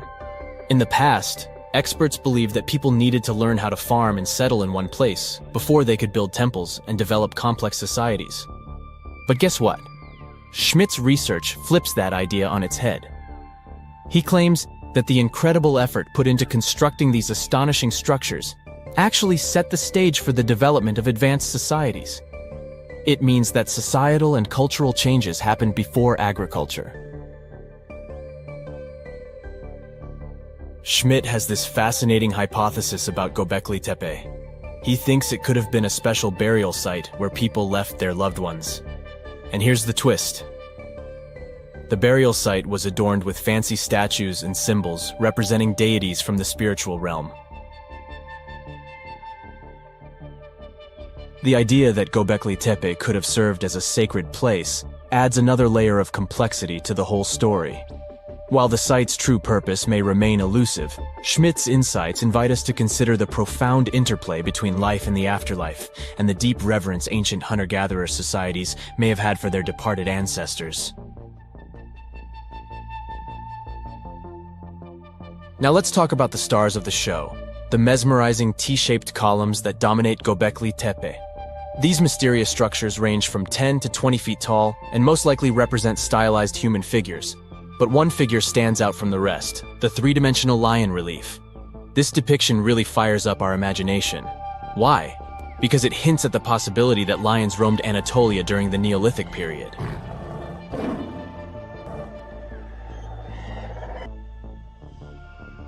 These standing stones are arranged in circles and placed in rectangular pits. Each circle has a similar setup. Two big T-shaped pillars in the center, surrounded by slightly smaller ones facing inward. Talk about a stylish arrangement. These towering pillars reach a whopping 16 feet and weigh between 7 and 10 tons. Some pillars are plain and simple, while others are like works of art with intricate carvings. Foxes, scorpions, and vultures come to life, crawling and twisting on the pillars' sides. But it's not just animals depicted on these stones. Some pillars have abstract shapes representing humans, and even small carvings of clothing items. Some of them even have belts. Now, there's one pillar that stands out from the rest like a rock star. This super old stone pillar suggests that a comet crashed into Earth. It happened during a chilly period that lasted about 1,000 years. Previous studies examining Greenland ice cores hinted at this comet theory, but now the carvings at Göbekli Tepe prove it right.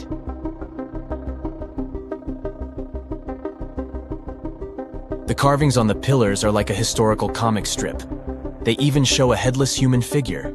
Researchers fed the images into a computer and discovered their connections to constellations, indicating that this temple might have been an ancient observatory. It's like our ancestors were trying to document this cataclysmic event in their own unique way.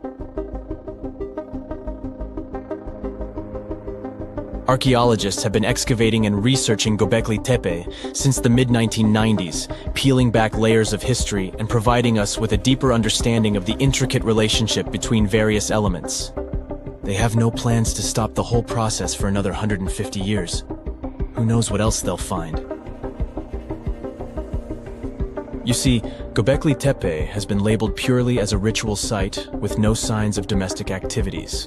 We were led to believe that the absence of water meant it couldn't support semi-sedentary communities.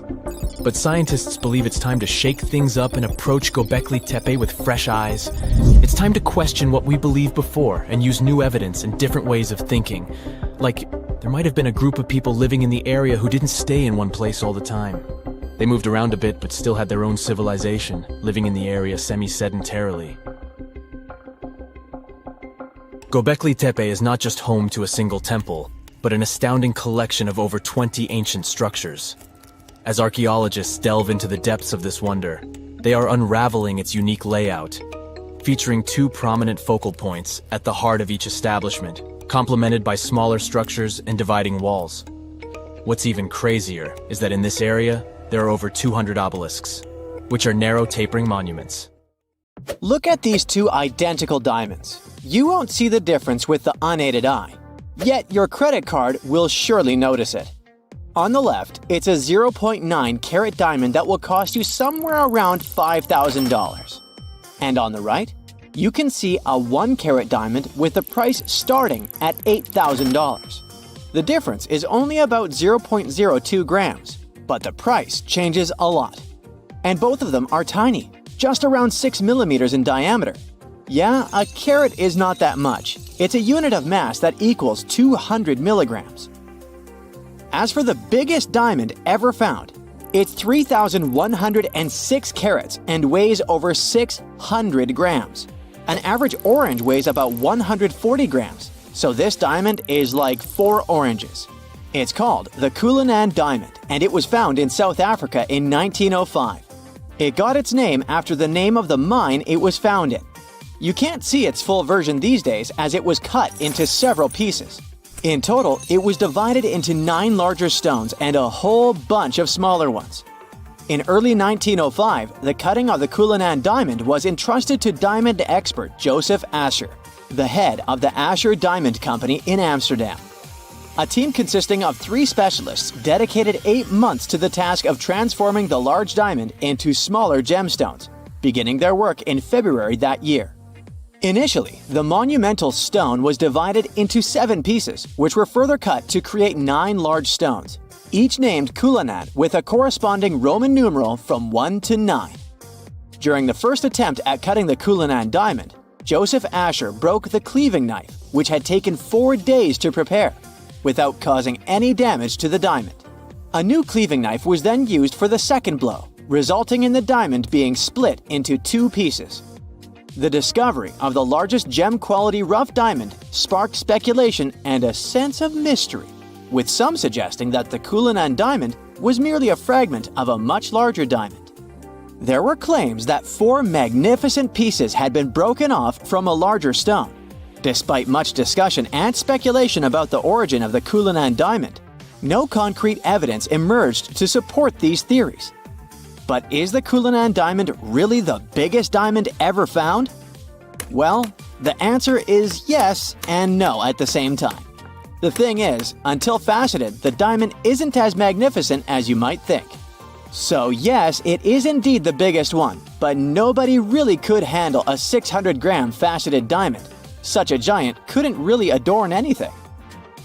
The Golden Jubilee diamond, weighing around 545 carats, which is about 109 grams, is known as the largest cut and faceted diamond globally, surpassing the Cullinan diamond by 15.37 carats, or 3.07 grams. It was discovered in 1985 at the Premier Mine in South Africa, which is also the birthplace of many famous diamonds, like the original Cullinan. The Golden Jubilee diamond was originally referred to as the unnamed brown. The cutting and polishing of the diamond presented challenges due to its size, surface, deep cracks, and inclusions. De Beers utilized new cutting technologies for the project, which were later applied during the cutting of the Centenary diamond. After extensive work to reduce the diamond's weight, it was completed in 1990 in a fire rose cushion shape. The diamond was then brought to Thailand for exhibition and later purchased by Thai business people in 1995. It was given to King Bhumibol as a gift for his 50th anniversary on the throne and named the Golden Jubilee. The Golden Jubilee diamond is currently showcased in the Royal Museum at Phimmamak Golden Temple Throne Hall in Bangkok as part of the crown jewels. One day, nearly 18 years ago, a Filipino fisherman discovered a 2-foot-long pearl inside a giant clam in the waters near Palawan Island, the Philippines. He decided to keep it as a good luck charm, hiding it under his bed. Unfortunately, his home burned down, but miraculously, the 75-pound pearl survived. Officials in the Philippines have confirmed that the pearl measures 26 inches in length and 12 inches in width and is valued at $100 million. This incredible discovery surpasses the current record holder for the largest known pearl, the Pearl of Lao Tzu, which is valued at $35 million and weighs less than 15 pounds. The Pearl of Lao Tzu was also found off the coast of Palawan in 1934 and is currently displayed at Ripley's Believe It or Not Museum in New York. The Bahia Emerald is known for being one of the largest emeralds ever discovered, with the largest single shard found within it. It weighs approximately 752 pounds and originates from Bahia, Brazil. The gemstone narrowly avoided flooding during Hurricane Katrina in 2005 while being stored in a warehouse in New Orleans. An ownership dispute arose after the emerald was reported stolen in September 2008 from a secured vault in South El Monte in Los Angeles County, California. However, the emerald was eventually located and the case was brought to a settlement. Although the gemstone has been estimated to be worth around $400 million, its true value is still uncertain. A couple of years ago, a Sri Lankan gem company reported the discovery of what they claimed to be the world's largest single natural blue sapphire, weighing 683 pounds. Let's see what jewelry you could make from this behemoth stone.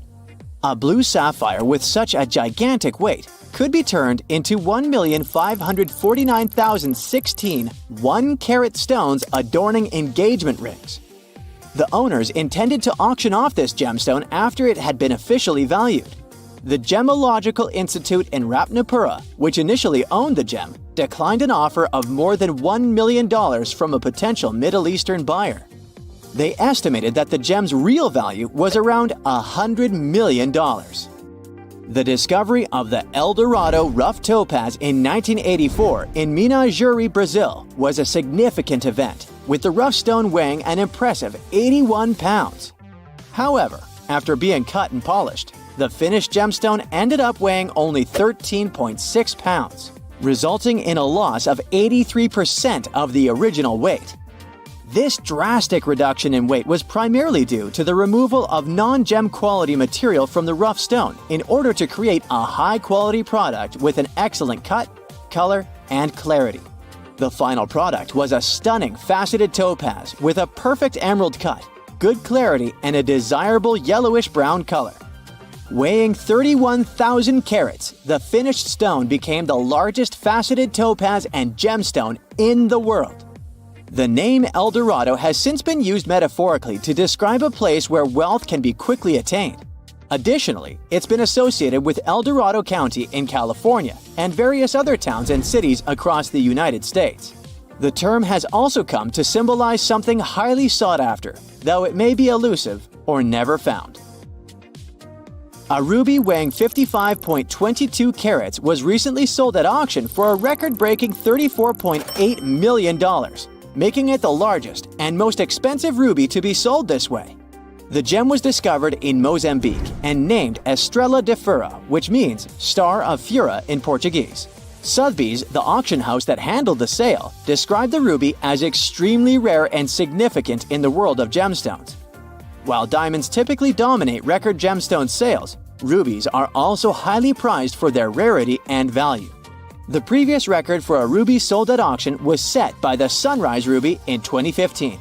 It's a 25.59 carat stone from Myanmar that fetched $30.3 million. Estrela de Fura was originally a 101 carat rough stone, making it the largest gem-quality ruby ever found. It was carefully cut and polished to enhance its color and brilliance before being put up for auction. So hi, how about exploring some cool and unusual artifacts from the past? Let's go! Have you ever heard of Chinese magic mirrors? These mirrors were made of solid bronze. They had two sides. The front was a shiny polished surface, similar to our typical mirrors. It was the back that did the magic. When bright light fell on the mirror, it looked as if it was transparent, and the pattern on the back of the mirror got projected onto the wall. The backside could have different designs on it, depending on what its creator wanted to depict. Since the mirror was made out of bronze, no one expected this optical illusion to occur. These ancient artifacts date back to 2900 to 2000 BCE. They became popular in China and were produced in large numbers at the time. Eventually, their fame faded away. For centuries, the magic of these mirrors baffled both people and scientists. In the 11th century, Chinese scientist Shen Ku decided to study the mirrors. He conveniently had 3 of them. He was surprised by the ability of the metal to act as if it were transparent. He believed that some tempering techniques created surface wrinkles on the mirror to make it translucent. Yet these wrinkles were imperceptible to the human eye. It turns out he was right. Many scientists tried to decipher the open mirrors over the centuries, but remained clueless.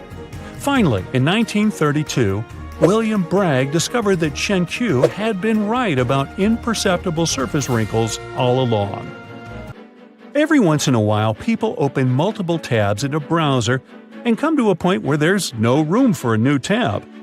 Apparently, this had also been happening long before computers and the internet were invented. Meet the 16th century browser.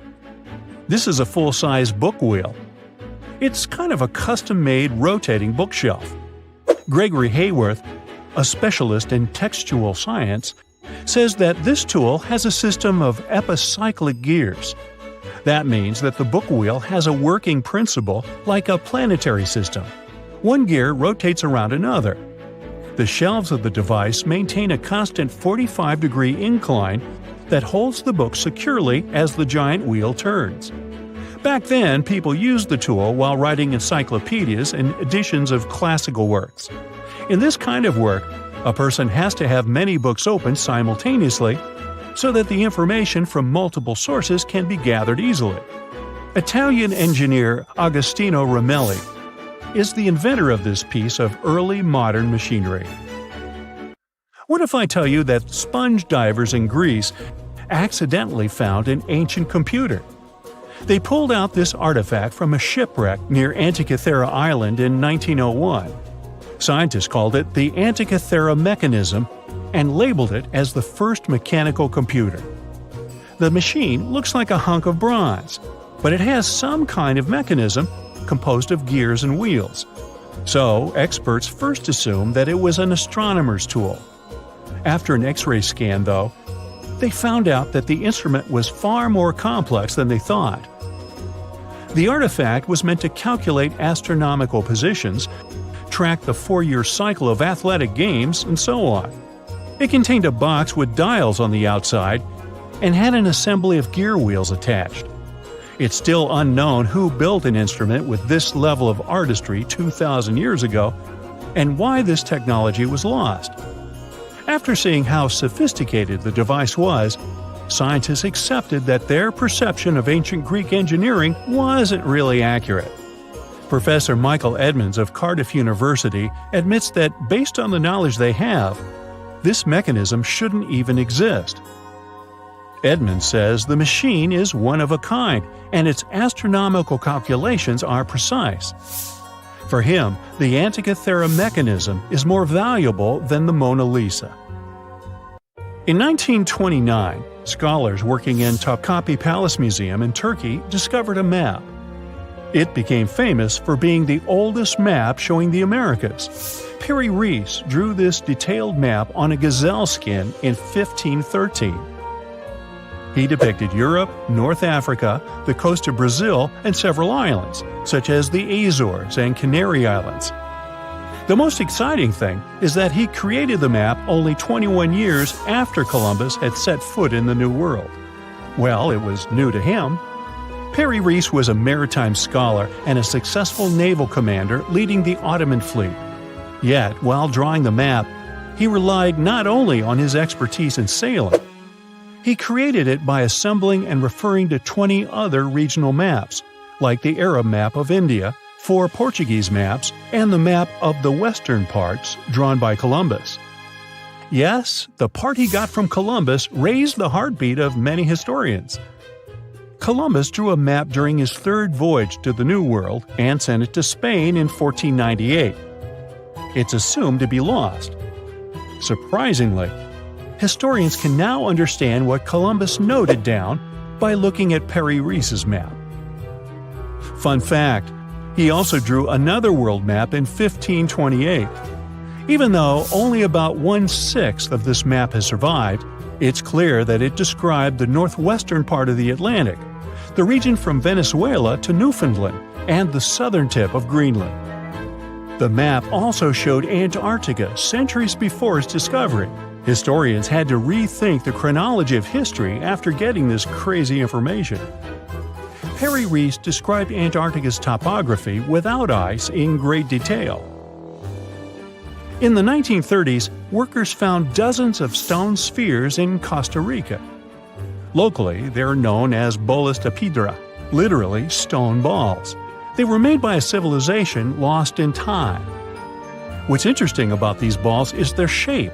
They are perfectly spherical. How ancient people could make such precise shapes is a mystery.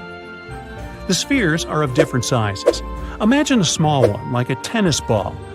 Then put another one next to it, 7 feet in diameter. The largest spheres weighed 16 tons. Archaeologists are sure that these balls are human-made. Yet their purpose remains unclear. Some archaeologists claim that the spheres could represent the solar system or could be inspired by various stages of the sun and the moon. Others say that the stone's placement refers to the houses of chiefs. Most of the stone spheres were sculpted from granodiorite. It's a hard rock similar to granite. Experts believe that ancient people used smaller rocks from the same material as tools to shape these spheres. They also think that sculptors probably heated portions of the stones and then cooled them rapidly. This could have helped them to remove the outer layers of rock. Our next one is an ancient battery set found in Iraq in 1936. The set consists of a ceramic pot, a copper cylinder, and an iron rod. At the top, the iron rod is isolated from the copper by asphalt, and both the rod and cylinder fit inside the mouth of the jar. The copper cylinder isn't watertight, so if the pot was filled with a liquid, it would surround the iron rod as well. Archaeologists focus more on the oxidized iron rod because the vessel just needed to be filled with an acid or alkaline substance to produce an electric charge. After examining this bizarre artifact, an Austrian archaeologist hypothesized that the instrument made use of chemical reactions to generate electrical energy. That's why they likened the instrument to a battery. An ancient civilization might have used it for some kind of electrotherapy. Yet there isn't any electroplated object known from this period.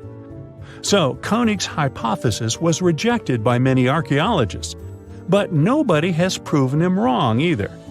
The origin and purpose of the vessel remain unclear to this day. So, want to see the world's oldest art studio? In 2011, archaeologists found 100,000-year-old shells in a South African cave. Those shells were used for paint making. A coating of bright red powder on the inside of a pair of shells is the proof. Archaeologists say they found a complete kit used to produce a pigmented mixture. Now, in a different part of the cave, several paintings were displayed with little price tags on them intended for sale. Nah, just kidding. Although that big one over there would look good over my couch. It's strange if you think about it. There are old Roman buildings that have lasted for thousands of years, while our newer buildings seem to fall apart. How did the Romans manage to create such strong buildings? A lot of them with complicated designs, too. Recent research has shown that the Romans used a type of concrete that has an extra layer of protection against the elements. It can even fix itself when it gets wet. This discovery not only explains why these buildings have lasted for thousands of years, but it can also help us make cement in a way that's more natural and resistant. A recent study shows that Romans used volcanic ash in their concrete mix to make it stronger, especially when it was near the ocean, where the air is naturally more humid and could naturally cause more damage. These days, we make concrete out of sand, rocks, water, and a special kind of cement called Portland cement. This cement itself is made by cooking limestone, clay, and other substances in very hot ovens that reach over 1400 degrees Fahrenheit. Sure, it creates a well-blended mixture, but it cracks easily, and sometimes it only lasts a few decades. There's one more interesting feature of this amazing Roman concrete. It has small white bits of calcium called lime clasts that stay inside the concrete and do not disappear over time. At first, it may not seem that attractive because it's not as smooth as the concrete we use today. And for many years, specialists used to think that having small pieces of lime in concrete was a bad thing because they thought it made buildings less resistant. But researchers found out that these tiny pieces actually help the concrete fix itself. I wish I could fix myself that easily. They discovered that when the concrete got cracks, it seemed to magically fill them with a substance called calcium carbonate found in the lime clasts. The Romans made their concrete by mixing sand, volcanic ash, and burned limestone together and adding water. This is called hot mixing. When the water and lime mix together, they have a chemical reaction that makes the mixture get very hot, up to 200 degrees Fahrenheit. This also causes those tiny pieces of lime to form. Now, this concrete can get cracks, and when water, rain, or seawater gets in, it makes the calcium in the concrete dissolve. The calcium then sticks to the cracks and makes them close up, kind of like a scab. Of course, researchers had to test this method, and they made concrete as the Romans did. Shortly after, they cracked it here and there. They placed the cracked concrete under water, and after 1 to 3 weeks, the cracks were gone. Safe to say, this didn't happen with concrete made using modern methods. Now, the Romans didn't know the science behind making their concrete strong, but they found a good recipe by trying different things over a long time period. Ancient records show that they used this recipe to build strong structures, especially for ships, and continued to use it once they found it was successful. Now, not all Roman buildings made it to the 21st century in perfect condition. The Colosseum, for instance, one of the most famous Roman constructions in the world, used to be nearly twice as large as it is today. It sustained a lot of damage throughout the ages, reaching the form we've come to know today. Let's not forget, it's a pretty old building to begin with. Its construction started in the year 70 under Roman ruler Vespasian, who later started making motor scooters named after him. You know, Vespa? Nah, I made that up. Anyway, ever since it first opened, the Colosseum was home to a lot of activities and shows, featuring fearless gladiators and a large display of exotic animals, who got to mingle and did lunch together. Unfortunately, it all went downhill in 217, when a fire struck the upper parapets and much of the building's interiors. It took a whole century to finish up the repairs for the damages. Sadly, the initial shape of the Colosseum would be gone forever. A strong earthquake followed, and that didn't help either. This one took place in southern Italy in 443. At this point, a considerable portion of the Colosseum's outer ring was damaged. Soon enough, when locals encountered hardship, they had to rely on selling chunks of limestone from the ancient Colosseum to go by. Another earthquake came in 1349, which gave the Colosseum its most devastating blow. It's when the south side of the building collapsed completely. That's when it started to look more like the building we can see today in the Italian capital. It's not all bad, though. Some pieces of stone that were shaken off the Colosseum were used to rebuild other famous landmarks in Rome. So, if we think about it, the missing part of the Colosseum isn't missing at all. It's just been recycled all around the city. One building that features pieces of old stone Colosseum is called Palazzo Venezia, and it's a local museum. Now, speaking of weird buildings, you've probably seen this one, as it's one of the most photographed spots in the world. You can see online photos of people leaning on it, or ones that make the building look like an ice cream scoop.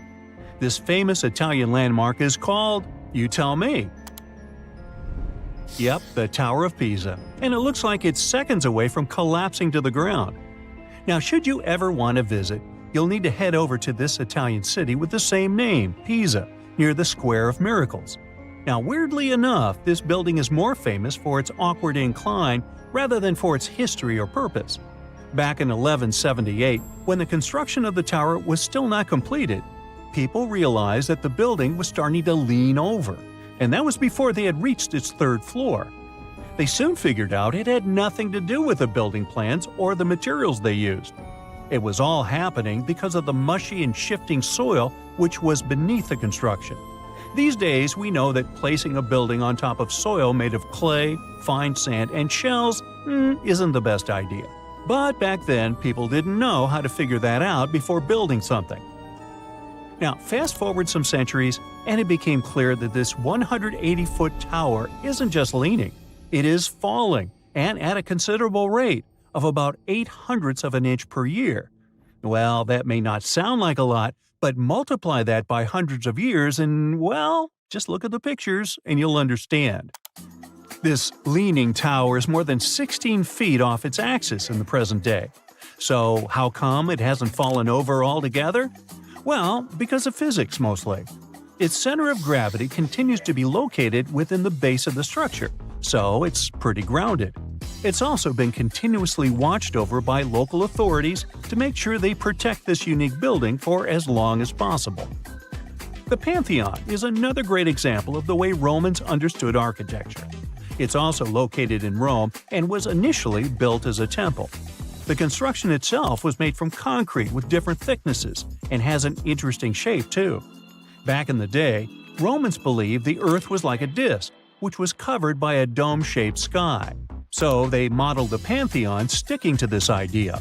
Light comes into the temple through a hole in the dome, shining down on the floors and walls, showing the movement of the sun.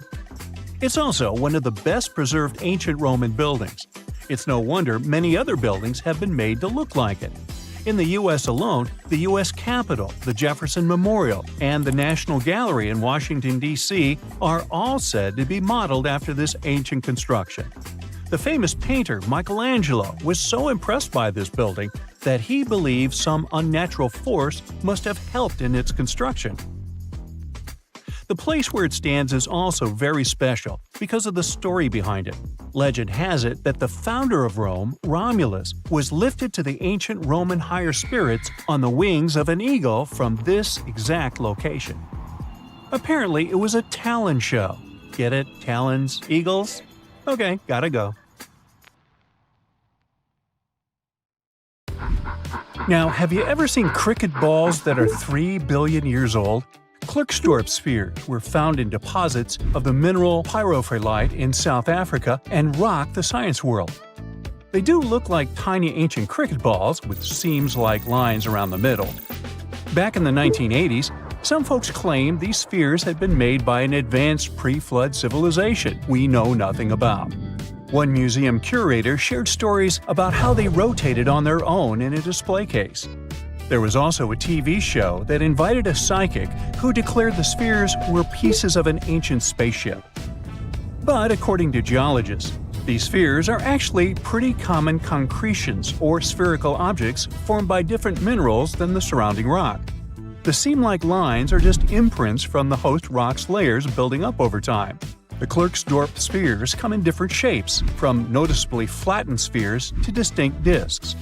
As for that episode when one of these spheres spun on its own, the curator of the Klerksdorp Museum cleared that up too. He said that when he put one sphere on its glass shelf when a journalist came to visit, the sphere naturally rotated a bit because it's round. The area where the museum is located often experiences earth tremors from gold mining activities nearby. The oldest known human-like footprints could be 6 million years old. They were found on the Greek island of Crete in 2002. If the number is correct, it would mean that early human ancestors may have migrated between Europe and Africa much earlier than we previously thought. This doesn't mean Africa is not the cradle of humankind, though. It could just prove that early human ancestors moved back and forth between continents. Some researchers believe the footprints were left by a bipedal creature possibly related to an early human ancestor nicknamed El Greco. According to scientists who studied them, the footprints have a very human-like shape, with 5 toes and a parallel big toe. Some scientists are skeptical about it and suggest the prints might be from a late European ape. The new study analyzed fossilized marine microorganisms found in the sedimentary rocks to determine the footprint's age and prove it's actually 6 million years. The next amazing find that keeps scientists entertained is the Dorchester pot. It's a beautifully crafted metal vessel with some fancy geometric designs embossed in shiny silver. The pot was discovered in, who could have thought, Dorchester in 1852 under quite unusual circumstances. During a powerful blast, the pot broke into 2 pieces. Scientists believe it was originally embedded within a rock or boulder known as pudding stone. The rock from which the Dorchester pot emerged is dated to be around 500 million years old, so it could mean the pot itself is also that old. The current and less exciting theory suggests that the Dorchester pot is a Victorian-era candlestick holder. Such things were really trending back then, so it's not a surprise to find such fancy household item from that time. The Dorchester pot falls into the category of ooparts, or out-of-place artifacts. Those are objects that seem too advanced for the time period they're supposedly from. If we accept that the pot is 500 million years old, then whoever made it was way ahead of their times in terms of crafts and tech. One extra mystery is that the pot has an engraving of a plant that most likely disappeared from Earth over 100,000 years ago. Sounds like good proof the pot is really extra old. Now, it looks like the oldest map in Europe is a stone from 4,000 years ago. This Bronze Age slab was found in France in the year 1900 at an ancient burial ground. The carvings on the slab show in 3 dimensions the River Odey network with a fantastic accuracy of around 80% over an 18-mile stretch. There are other stone-carved maps around the world, but this one is unique because it shows a specific area to scale. Looks like the slab's carvings don't just map rivers and hills, but also settlements, barrow sites, and field systems. Archaeologists say the slab wasn't used for navigation, but rather to symbolize power. The detailed markings on the slab might have served to illustrate the domain of a local ruler, possibly a prince or king, to show their control over the territory. When the ruler lost power, the slab was likely repurposed as part of a burial vault. The unique artifact was stored in the cellar of a museum. For decades, no one even noticed until several scholars read older reports about the slab and decided to check it out. They conducted a detailed analysis using 3D techniques. Their research proved that the creators of the slab had not only etched lines into the rock, but also modified its surface to reflect the topography of the landscape with high accuracy. The Salzburg Cube, also known as the Wolf's Egg Iron, was discovered in the late 19th century in Austria. Now, don't let the name mislead you. It doesn't look like a cube at all. It's more like a rounded object with 2 flat sides. Down the middle, there's a groove, and the surface is covered with pits and craters. This unique appearance is the reason why many people think it might be something out of this world. Workers accidentally found this artifact when they blew apart a piece of coal. The coal seam it came from is thought to be over 60 million years old. The Salzburg Cube moved between museums, mysteriously vanished in the early 20th century, and then showed up again. A professor from Bonn University suggested it might be from a meteor, but they found no evidence of elements that you'd normally see in meteorites, like cobalt or nickel. Then researchers thought it must be a human-made object, possibly a Victorian-era candlestick holder. No one knows the true story of the cube or its current location. Yep, it disappeared again. Have you heard about the Meister print? It's a fossilized sandal print discovered in 1968, and it has sparked a lot of intrigue. There's a trilobite inside the print, which supposedly went extinct around 500 million years before humans even existed. But many historians think this age is an exaggeration. When Meister found the fossil, it was authenticated. But the scientist who did it didn't confirm it was a human sandal print. He only agreed there was a trilobite there. When another scientist visited the site, he found a 6-inch impression he believed was from a child's moccasin. But the footwear seemed to be new. So, could it be evidence of time travel? Proof that humans existed millions of years earlier than we thought? Or a sign that someone else visited early Earth? Or is it just a rock formation that looks like a sandal print? We still don't have the answers. Back in June 1936, a couple was walking along Red Creek in London, Texas. London, Texas? Yeah, when they stumbled upon something unusual. It was a piece of wood sticking out of what seemed to be an ancient rock formation. About 10 years later, their curious son decided to crack open the rock to see what was inside. And he saw a hammer, which looked surprisingly modern. Then, one unique finds enthusiast decided that the rock encasing the hammer was from the Cretaceous period.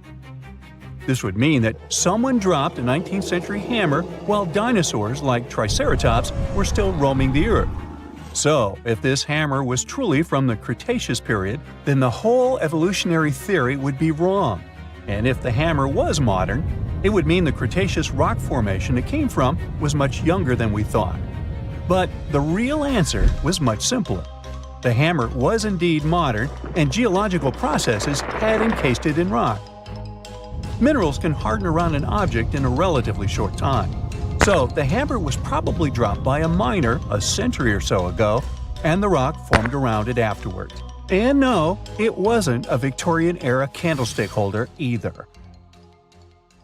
The most exciting accidental discovery I've made in my life was a $10 bill in my old winter jacket. Some folks are luckier though, as they find underground cities from centuries ago or make inventions that turn them into millionaires. Velcro was invented after a routine walk in the woods. Kellogg's cornflakes were inspired by a chipped tooth, and Play-Doh saved a business empire from falling by chance. Back in 1998, electrical engineer John Williams found something that looked like an electrical plug sticking out of the ground.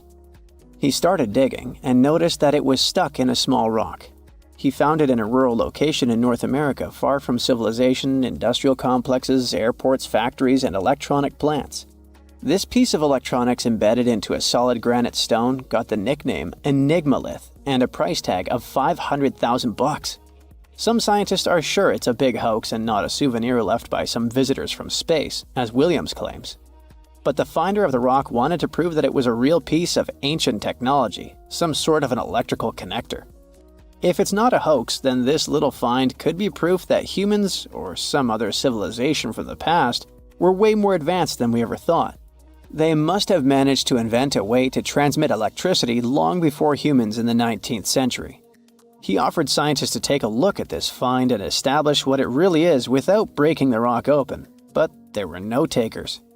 Williams consulted an engineer and a geologist, and both confirmed there were no traces of glue on the electronic component. It hasn't been welded either, so it must be as old as the rock, which is around 100,000 years old, according to geological analysis. Dr. John Kellogg had a philosophy of biological living with regular exercise, massage, plenty of water, zero bad habits, caffeine, and no meat. At the end of the 19th century, he looked over a health institute in Michigan. He once whipped up a mix of flour, oats, and cornmeal. He thought that by baking whole grains at high temps, they'd be easier on the stomach and healthier overall. He baked the mix twice and first made cookies, but a patient chipped a tooth on that version. Then he decided to break it into small pieces. It's hard to pinpoint exactly how Kellogg cornflakes came to be, with so many versions of the story floating around.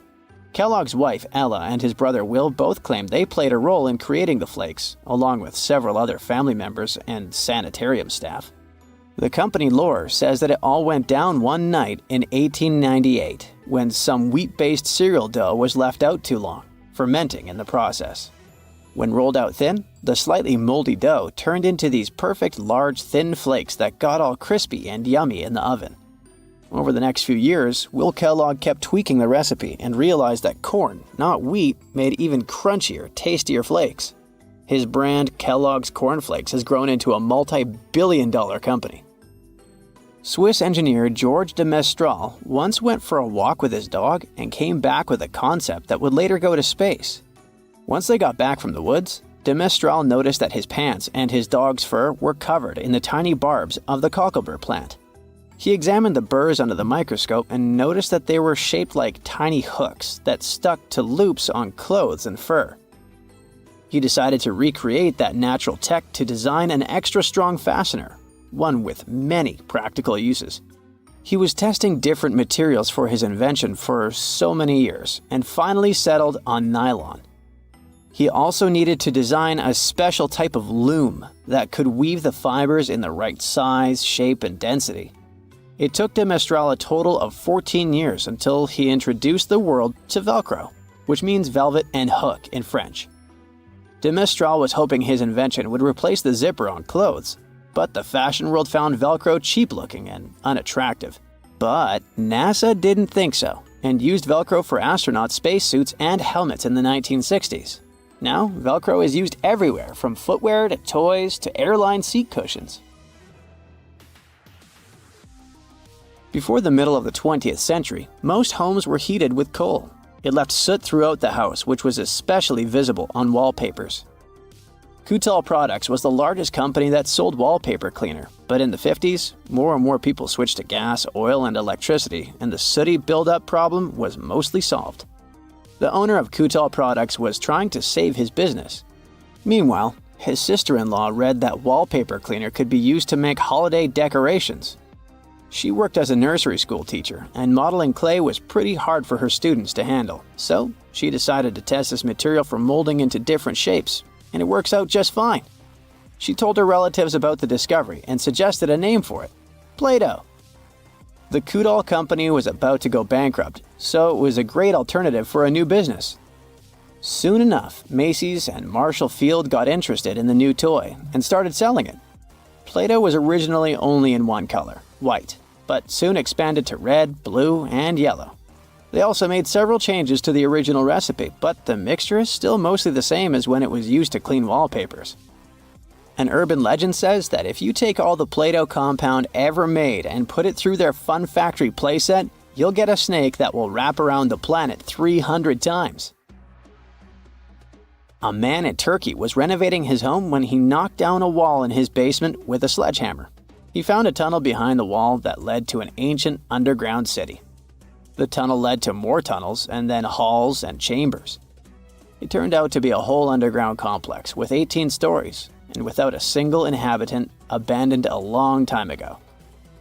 It was the city of Derinkuyu, built thousands of years ago, a home for up to 20,000 people. Whoever built it had great skill, and it's rather easy to build tunnels out of the soft rock, but cave-ins are a big risk. None of the floors at Derinkuyu have ever collapsed. The city had a complex ventilation system with over 15,000 shafts. The upper levels had the best ventilation and were used for living and sleeping quarters. The lower levels were mainly used for storage, but they also had a dungeon. In between, there were room for domestic animals, a school, a convent, and small churches. John Martin, a forestry professor, was out exploring a forest in Wisconsin one night. He was shining a UV flashlight up into the canopy to spot lichens, fungi, plants, and frogs that glow under the UV light. Then, suddenly, he heard a flying squirrel chirping at a bird feeder, pointed the flashlight at it, and saw it light up pink. The professor told his colleagues about it, and they decided to investigate further. They checked out some flying squirrel skins at museums to see if this pink glow is a common thing among them. It turns out that almost all of the flying squirrel specimens they looked at had the same pink fluorescence. Non-flying squirrels didn't glow at all. Other animals with fluorescence, like puffins and chameleons, glow blue under UV light. The only other mammals with fluorescent fur are around 20 species of opossum. They live in different ecosystems and have different diets. The only thing they have in common with flying squirrels is that they're all active at night. And regular squirrels prefer sunlight. There's enough ultraviolet light in low light conditions, and nocturnal animals need UV vision. So the pink glow might have to do with nighttime perception and navigation, especially in cold and snowy conditions. Or it could be a way for male flying squirrels to attract prospective mates. It could be a sort of mimicry. For centuries, the whole world was wondering how the giants of Easter Island moved around. Maybe powerful chiefs ordered big groups of workers to haul them. Or the elite controlled special statue-making quarries. But now we finally know the people of Rapa Nui didn't drag their Moai statues into place like lifeless logs. They made them walk. Scientists looked at nearly 1,000 Moai, checked their shapes, proportions, wear patterns, and the gentle forward lean and curved base that many statues have. And then it struck them. Those details weren't accidents, but engineering. The forward lean shifts the center of gravity, and the curved base lets the statue pivot like a pendulum. Once the motion starts, inertia helps carry each step. Think of it like walking an enormous stone toddler using ropes and balance. To prove this right, the research team built a 4.35-ton replica. The real statues were around 13 tons, and some weighed up to 80 tons. With 18 people on the ropes, they walked the statue about 300 feet, about the length of a football field, in 40 minutes. That's faster and easier than dragging something flat across logs or rollers. The old roads of Rapa Nui also help the process. They're about 14 feet wide, and the way they curve inward makes them perfect to keep a statue steady while it walks forward. Every time the islanders moved a Moai, they weren't just walking it, but they were literally shaping the road as part of the job. When you look at the island's landscape today, you can actually see these paths crisscrossing each other, sometimes running side by side like alternate routes. The ancient workers were likely clearing a stretch of ground, moving the statue a bit, clearing a bit more, then rocking it forward again in a specific rhythm. It looks like they spent just as much time prepping the road as they did moving the statue itself. So, the ancient Rapa Nui didn't need thousands of workers or modern machinery, and it all worked with just ingenuity, rhythm, teamwork, and clever design. Their transportation wasn't the only Moai mystery. People knew the statues were meant to honor important chiefs, but no one could explain why the ancient islanders picked those exact spots for them. Most of the Moai sit right along the coastline, almost like they're guarding the island. So a team of scientists took a closer look at those locations, and the answer turned out to be all about water. Easter Island's volcanic soil is super porous, which means it soaks up rainfall quickly. Because of that, there weren't enough rivers or streams, and the island ended up with very limited fresh water. Hundreds of years ago, the people survived thanks to groundwater discharge. Basically, water stored deep underground in layers of rock or soil called aquifers eventually rises up to the surface on its own. When that water bubbled up near the coast, it mixed with seawater, but the mix stayed fresh enough to drink. The locals collected it right from those coastal spots, and that's exactly where they built the Moai. They weren't just decorating the coastline, they were marking the island's most essential source of fresh water. Now, most of the Moai bodies were made from volcanic tuff, a soft, easily carved stone, and most of the statues were carved in one quarry inside an ancient volcano. In October 2023, a wildfire tore through the quarry, and everyone who cares about Rapa Nui got really concerned about whether the site would survive future disasters. So when a team of scientists arrived in January the following year, a local community group asked if they could document the quarry, just in case another fire damaged it for good. The geographers jumped at the chance and launched about 30 drone flights over the quarry. Flight after flight, they collected an incredible 22,000 photos. After that, they spent months running those images through computer software that stitched every piece together into a single, hyper-detailed 3D model. Now anyone in the world can explore Ranu Raraku, one of Easter Island's most important quarries, without even setting foot on the island. Of course, the 3D model isn't just an online tour platform. The team noticed that there were several workshops inside the quarry, and carving techniques changed from one site to another. So there wasn't one chief who told them how to do it, but rather each spot worked like its own workshop that was tied to a specific family clan. This could also be another proof that the Moai could move with far fewer people than anyone once believed, probably around 20 to 50. That's roughly the size of an extended family or small lineage group on Easter Island. Most statues were carved while lying on their backs from the top down. In the most common method, the carvers focused on the face first, shaping the eyes, nose, and mouth, and then carved the outline of the head and body around those features. The second method flipped that order. They carved the entire block into the basic shape of a Moai first and didn't add any details until later.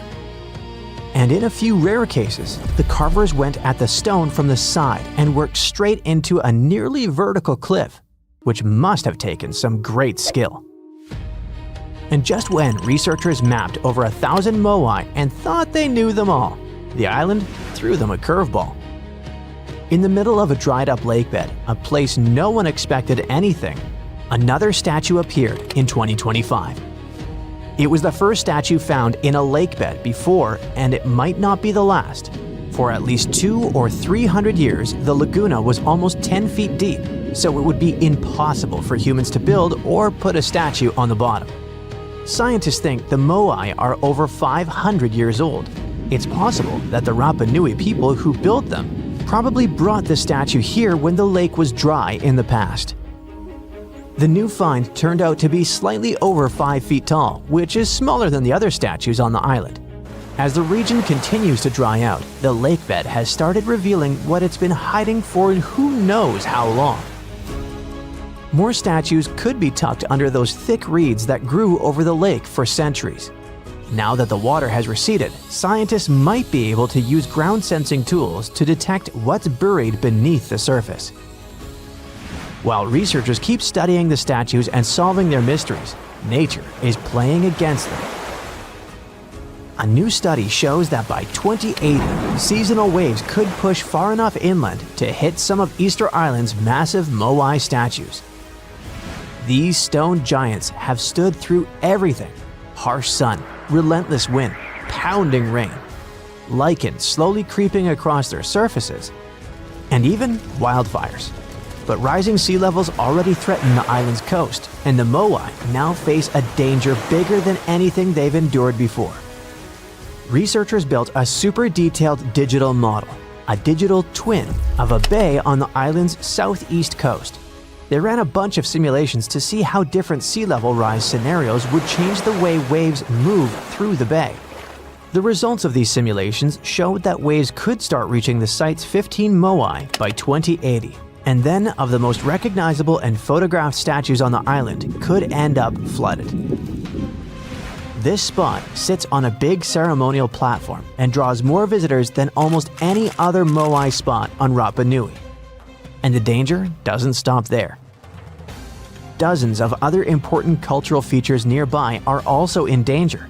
Ancient dwellings, petroglyphs carved into stone, burial sites, old rock gardens. Basically, the entire physical memory of Rapa Nui's cultural history. If the island doesn't manage these risks, it could even lose its UNESCO World Heritage status. Now that researchers understand the threat more clearly, they want to use this knowledge to help protect the island. Scientists hope to collaborate closely with local communities to safeguard Rapa Nui's cultural heritage for future generations.